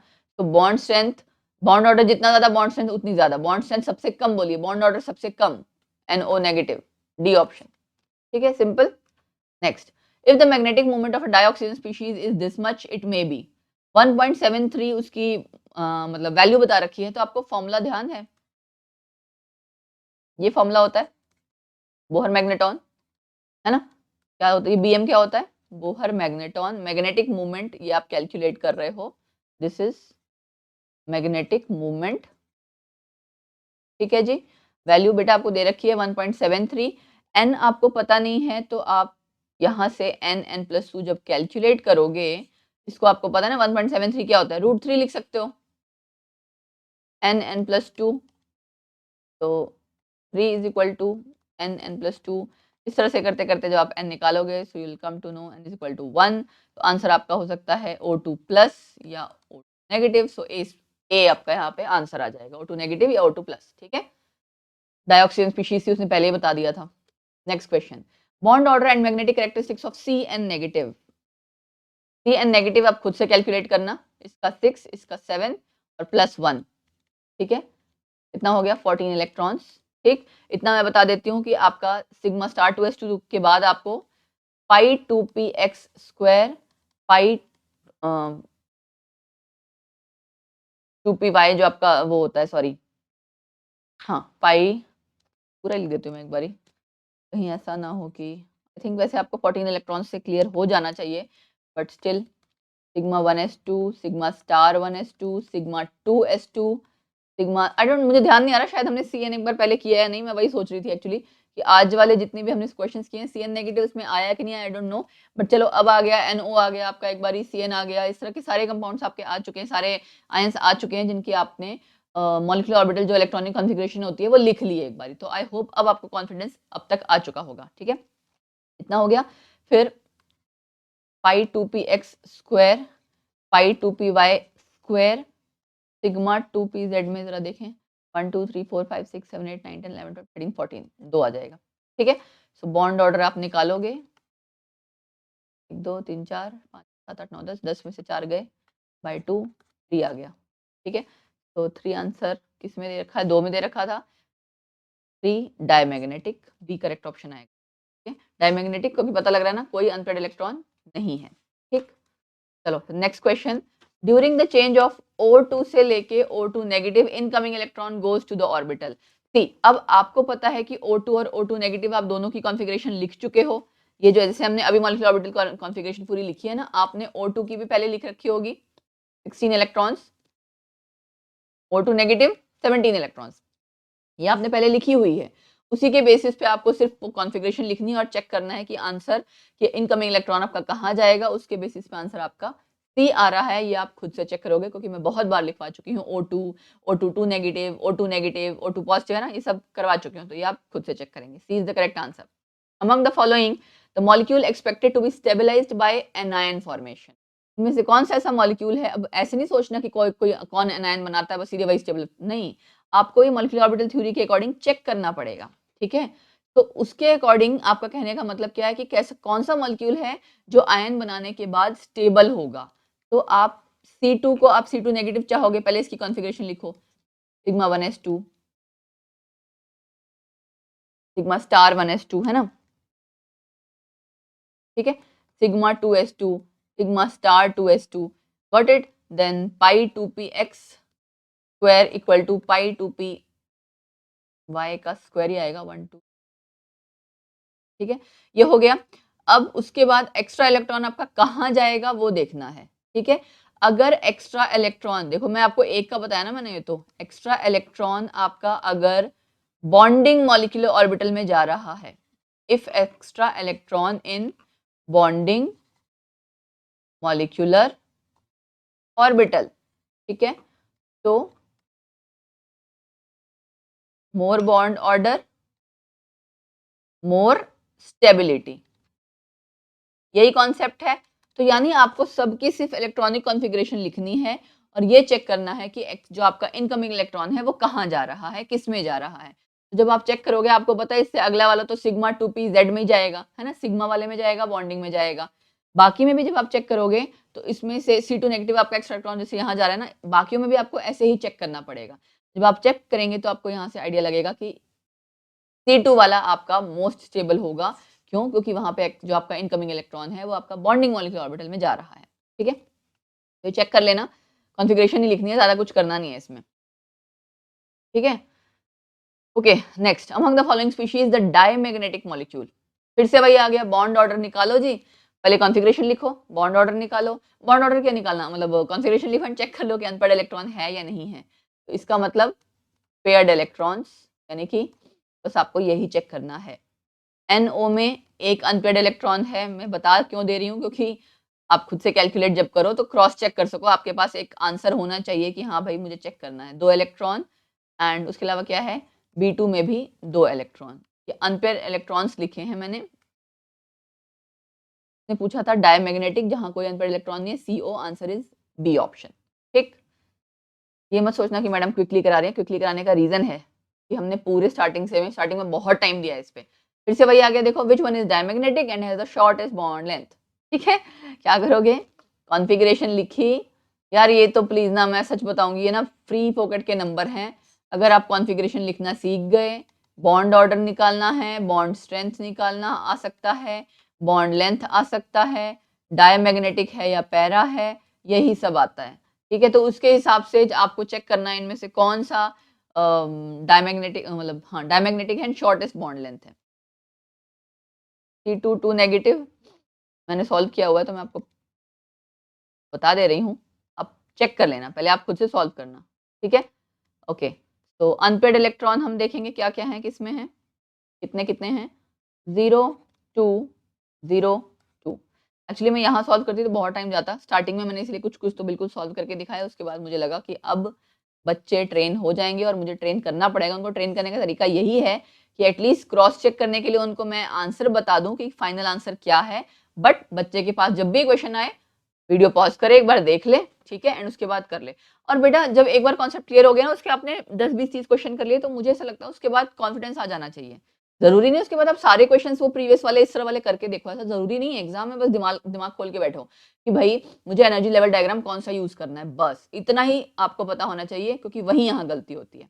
ठीक है, सो अगर अनपेयर्ड इलेक्ट्रॉन आपको पता है, ये डायमैग्नेटिक, ये भी डायमैग्नेटिक, ये पैरामैग्नेटिक, ये पैरामैग्नेटिक। ठीक है, क्लियर हो गया। बस इसके बेसिस पे आपका आंसर जो आ जाएगा, कैलकुलेट करने से पूछा था, वन विच इज डायमैग्नेटिक, तो यानी C2 नेगेटिव या तो या O2 नेगेटिव इनमें से। और उन्होंने पूछा है शॉर्टेस्ट बॉन्ड लेंथ। ठीक है, तो शॉर्टेस्ट बॉन्ड लेंथ मतलब जिसका बॉन्ड ऑर्डर ज्यादा होगा, इसीलिए हमें बॉन्ड ऑर्डर निकालना पड़ा, इसका बॉन्ड ऑर्डर ज्यादा है तो shortest bond length C2 2 negative, D answer. ठीक है, मुझे बड़े अच्छे लगते हैं क्वेश्चन ये, बड़ा कुछ करना नहीं है, क्योंकि रट्टा मारना नहीं होता, समझने वाले क्वेश्चन हैं, एक बार समझ लिया जरूरत नहीं है उसके बाद। 2 पाई एंड हाफ सिग्मा बॉन्ड। ठीक है, अब ये 2 पाई और हाफ सिग्मा बॉन्ड मतलब 0.5 सिग्मा बॉन्ड। ठीक है, सो ऐसा किसमें है जहां पे आपका मतलब अनपेयर्ड इलेक्ट्रॉन्स, जैसे आपको सपोज करो N2 है, ठीक है, N2 प्लस में आपको 13 इलेक्ट्रॉन है। ठीक, O2 प्लस में आपके इसी तरह से इलेक्ट्रॉन होंगे, N2 में आपके इलेक्ट्रॉन्स हैं, O2 में इलेक्ट्रॉन्स हैं, इनमें आप सबकी इसी तरह से इलेक्ट्रॉनिक कॉन्फ़िगरेशन जब लिखोगे, आपको बॉन्ड ऑर्डर कहीं पे 2.5 आएगा, ठीक है, या 1.5 आएगा, 3.5 आएगा। तो ये 2.5 का मतलब क्या है, 2.5 का मतलब यही है कि 2 पाई बॉन्ड है जी एंड हाफ सिग्मा बॉन्ड है। तो ये जब आप कैलकुलेट करोगे तो आपको पता लगेगा कि आपका 2.5 वाला जो आंसर आ रहा है वो आता है N2 plus and O2 plus में, राइट। तो लेट मी चेक, तो इसमें तो फिर 2 आंसर होने चाहिए, उन्होंने शायद आंसर्स, चलो चेक कर लेते हैं एक बारी, कॉन्फ़िगरेशन लिखते हैं। N2 में आपके इलेक्ट्रॉन्स कितने होंगे, 14 में से 1 माइनस गए 13 इलेक्ट्रॉन्स, ठीक है, एंड O2 में 16 में से ये भी 15 इलेक्ट्रॉन हो गए। ठीक है, चलो पहले N2 की लिखते हैं, sigma 1s2, sigma star 1s2, then I don't know इन्होंने क्वेश्चन शायद ग्रेस मार्क्स दिया था इसका कि नहीं दिया था, सिग्मा स्टार 2s2। ठीक है, फिर उसके बाद पाई स्क्वायर आ जाएगा ना, 2px, पाई स्क्वायर 2py। ठीक है जी, और उसके अलावा कितने इलेक्ट्रॉन्स रह गए, 1 2 3 4 5 6 7 8 9 10 11 12 13 13 सिग्मा 2p z1। यहाँ से बॉन्ड ऑर्डर आप निकालोगे तो 2.5 आएगा। ठीक है, मतलब ये N2 के लिए लिखा था मैंने।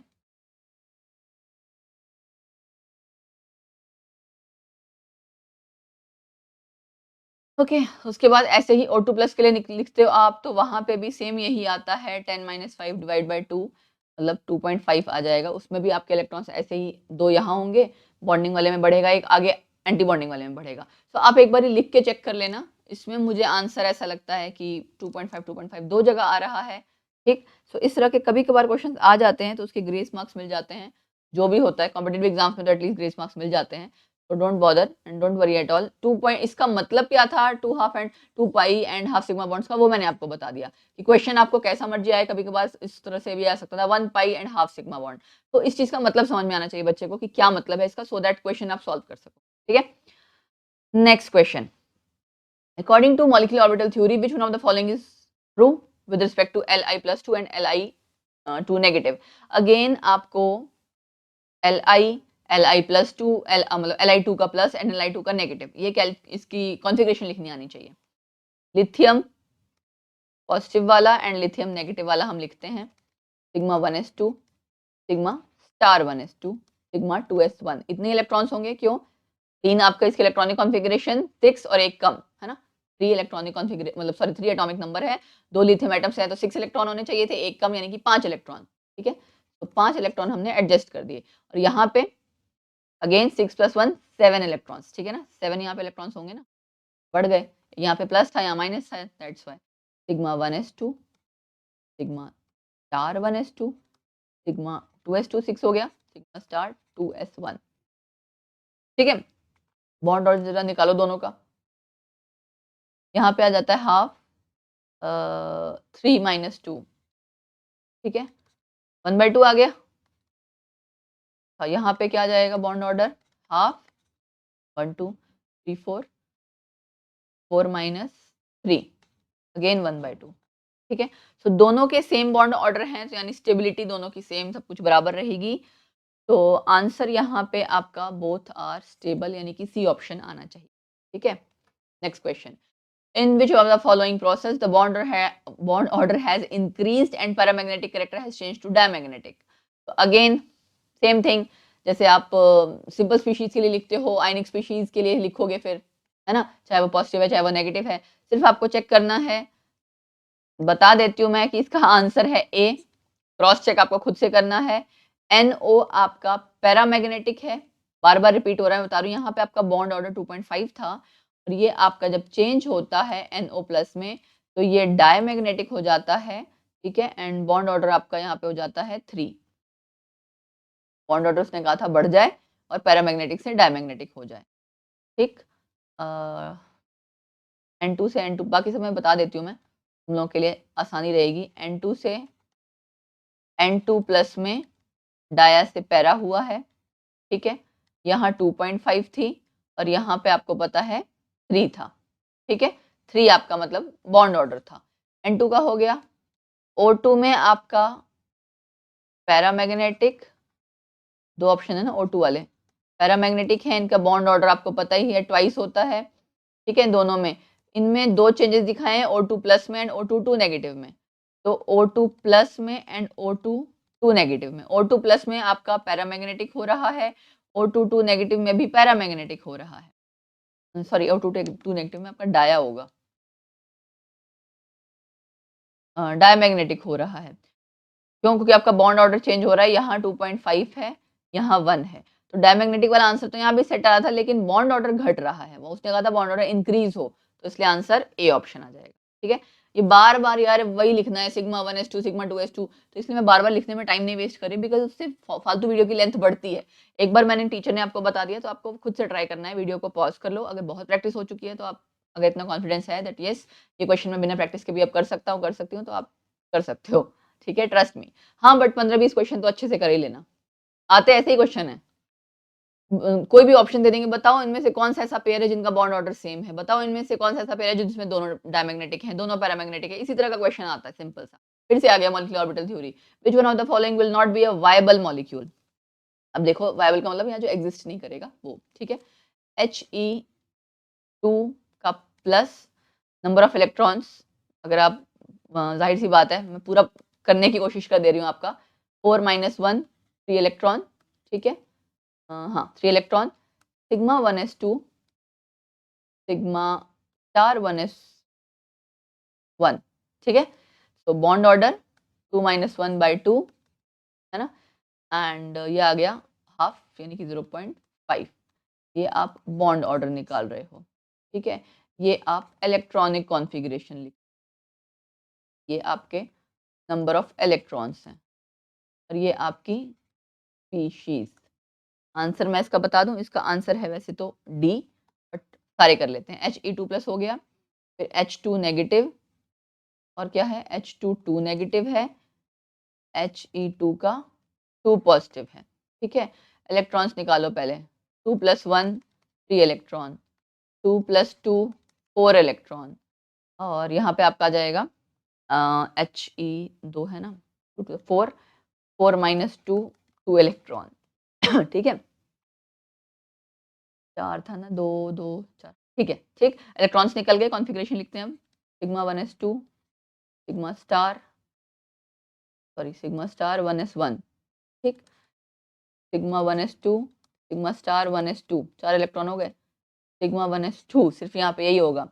बॉन्ड ऑर्डर इसका भी सेम 2 - 1/2 0.5, बॉन्ड ऑर्डर यहाँ पे 2 - 2/2 0 आया ना, 0 और यहाँ आ जाएगा 2 - 0/2 = 1। तो H2 नेगेटिव में आपका 2 - 2/2 0 आ गया बॉन्ड ऑर्डर, मतलब ये एग्जिस्ट नहीं करेगा, दैट्स व्हाई नॉट वायबल, ठीक है। चलो 59 हो गया। अब इसके बाद नेक्स्ट क्वेश्चन आपका एजाइड का है। In hydrogen azide bond orders of bond first and second. तो ये ना पहले आप इसको स्ट्रक्चर देख लो कि इसका कैसा होता है। मिनट मुझे आपको शो करना पड़ेगा।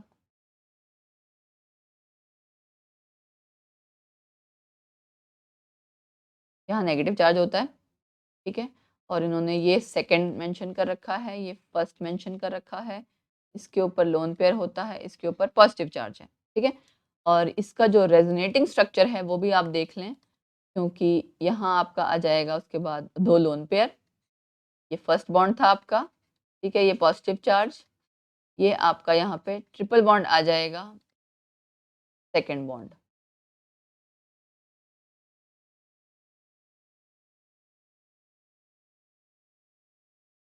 ठीक है।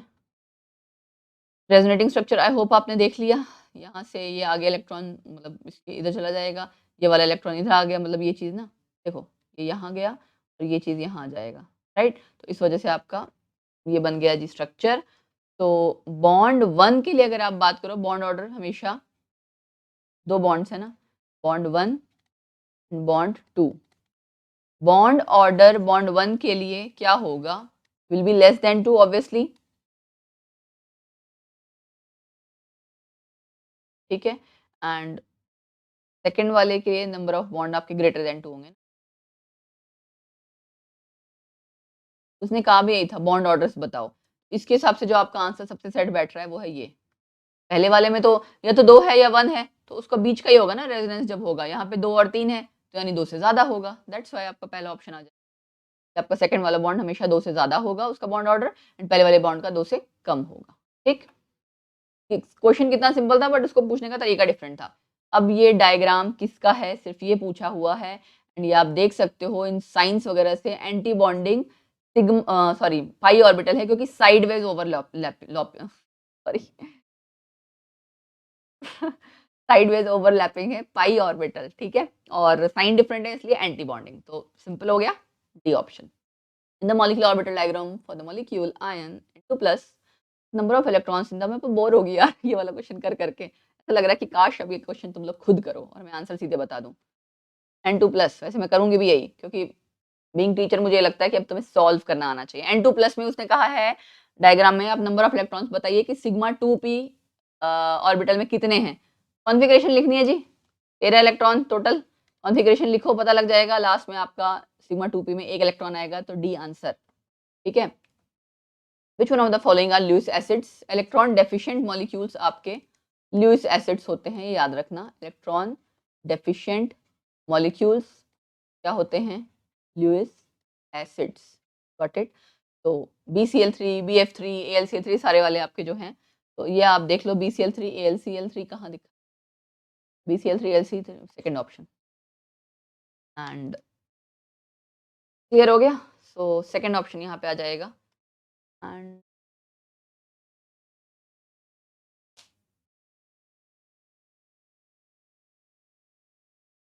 ओके, एक चीज यहाँ पे और है इस क्वेश्चन में, फॉस्फीन तो pH3 तो नहीं होता, बट SiCl4, मैं आपको इस चीज की एक खासियत बता दूं, SiCl4 can accept electron in d orbitals, ठीक है। सो टेक्निकली ल्यूइस एसिड का मतलब क्या होता है, जो इलेक्ट्रॉन एक्सेप्टर हो, है ना, इलेक्ट्रॉन डेफिशिएंट मॉलिक्यूल्स या फिर इलेक्ट्रॉन एक्सेप्टर, दोनों चीजें मानी जाती है। तो डी ऑर्बिटल में इलेक्ट्रॉन एक्सेप्ट कर सकता है, सो आंसर यहाँ पे 4 भी आ सकता है, ये दोनों ही आंसर होने चाहिए। बट आई डोंट नो इन्होंने एग्जाम में आंसर की में उस टाइम पे क्या आंसर लिया था। हाँ, बट अगर कोई SiCl4 वाले पॉइंट के बारे में नहीं सोचेगा तो शायद सेकंड आंसर करेगा। बट कई बार ऐसा होता है ना, क्वेश्चन आपके आते हैं मोर देन 2 आंसर, मतलब more than 1 correct option, 2 and 4 दोनों आंसर आएगा, ठीक है। Relative strength of interionic intermolecular forces in decreasing order, सबसे ज्यादा इनमें से स्ट्रेंथ किसकी होती है, आयन आयन की होती है। पहले ऑप्शन कौन सा है, आयन वन आयन वाला एक ही है, चौथा ऑप्शन आयन आयन, फिर आयन डाइपोल, फिर डाइपोल डाइपोल की सबसे कम स्ट्रेंथ पूछी हुई थी, आयन आयन वाला सबसे ज्यादा स्ट्रॉन्ग होता है, ठीक है। Then next, correct order of hydration enthalpy of alkali metal ions, बहुत इंपॉर्टेंट क्वेश्चन है हाइड्रेशन वाला। जितना आयन छोटा है उसके आसपास वाटर मॉलिक्यूल्स बहुत ज्यादा आ सकते हैं, तो उसका हाइड्रेशन का जो रेडियस है वो भी ज्यादा होता है। हाइड्रेशन एंथैल्पी मतलब ज्यादा हाइड्रेटेड रेडियाई होता है, एंड एंथैल्पी ज्यादा रिलीज होगी, hydration enthalpy amount of energy release होती है। तो इसीलिए साइज के अकॉर्डिंग यहाँ पे जो सबसे छोटा है उसके आसपास वाटर मॉलिक्यूल्स ज्यादा आ सकते हैं, उसकी हाइड्रेशन एंथैल्पी भी ज्यादा होगी। फर्स्ट इज करेक्ट ऑप्शन, ठीक है। दिस वाज ऑल अबाउट और केमिकल बॉन्डिंग। जितने क्वेश्चन थे हमने बहुत सारे क्वेश्चंस किए, बहुत सारे क्वेश्चंस की प्रैक्टिस की है, एंड काफी क्वेश्चंस रिपीट हुए हैं, आप देख सकते हो, है ना। सो गाइज मैं आपको सजेस्ट कर चुकी हूँ, बता चुकी हूँ कौन कौन से टॉपिक्स ज्यादा रिपीट हुए हैं, उनको अच्छे से पढ़ना, जिनको क्योंकि उनमें से क्वेश्चन आना ही आना है। एंड केमिकल बॉन्डिंग एक ऐसा टॉपिक है जो बहुत इंपॉर्टेंट है, बहुत स्कोरिंग है। तो आई होप आपको इस वीडियो से काफी हेल्प मिली होगी, एंड अगर हेल्प मिली है तो hit the like button. Again बोलूंगी, बहुत मेहनत करती हूँ क्योंकि मैं इस सब चीज के लिए, एंड आपका एक लाइक मोटिवेशन भी देता है, अच्छा भी लगता है। ज्यादा बच्चों को जब आप फर्दर अपने फ्रेंड सर्कल में शेयर करोगे तो मुझे और अच्छा लगता है, बहुत से बच्चों को मिल पाती है वीडियो, वो पढ़ पाएंगे। So please hit the like button, share it further as much as you can, subscribe the channel obviously, and yes कोई भी डाउट है तो आप कमेंट सेक्शन में हमें बताइए। हमारे जो भी प्लेटफॉर्म्स हैं वहाँ आप हमें कॉन्टैक्ट कर सकते हैं। फेसबुक पेज मैंने आपको बहुत पहले भी कहा हुआ है, बहुत से बच्चे हमारे डाउट्स मुझे भेजते हैं या उनकी जो भी वीडियोज़ वगैरह चाहिए उसका, तो आप फेसबुक पेज ज़रूर फॉलो कर लेना, क्यों फिलिस का नाम से ही है। फॉलो कर लोगे, वहाँ पे आप डायरेक्टली नंबर दिया हुआ है उससे मैसेज कर सकते हो, या DM, you can also DM there, ठीक है। तो ये सारे आपके पास ऑप्शंस हैं मुझ तक पहुंचने के लिए, मुझसे कांटेक्ट करने के लिए, डाउट्स डिस्कस करने के लिए। एंड ऑल द बेस्ट, अच्छे से मेहनत करते रहो, गॉड ब्लेस यू। मिलते हैं नेक्स्ट वीडियो में एक नए टॉपिक के साथ। Bye bye, take care.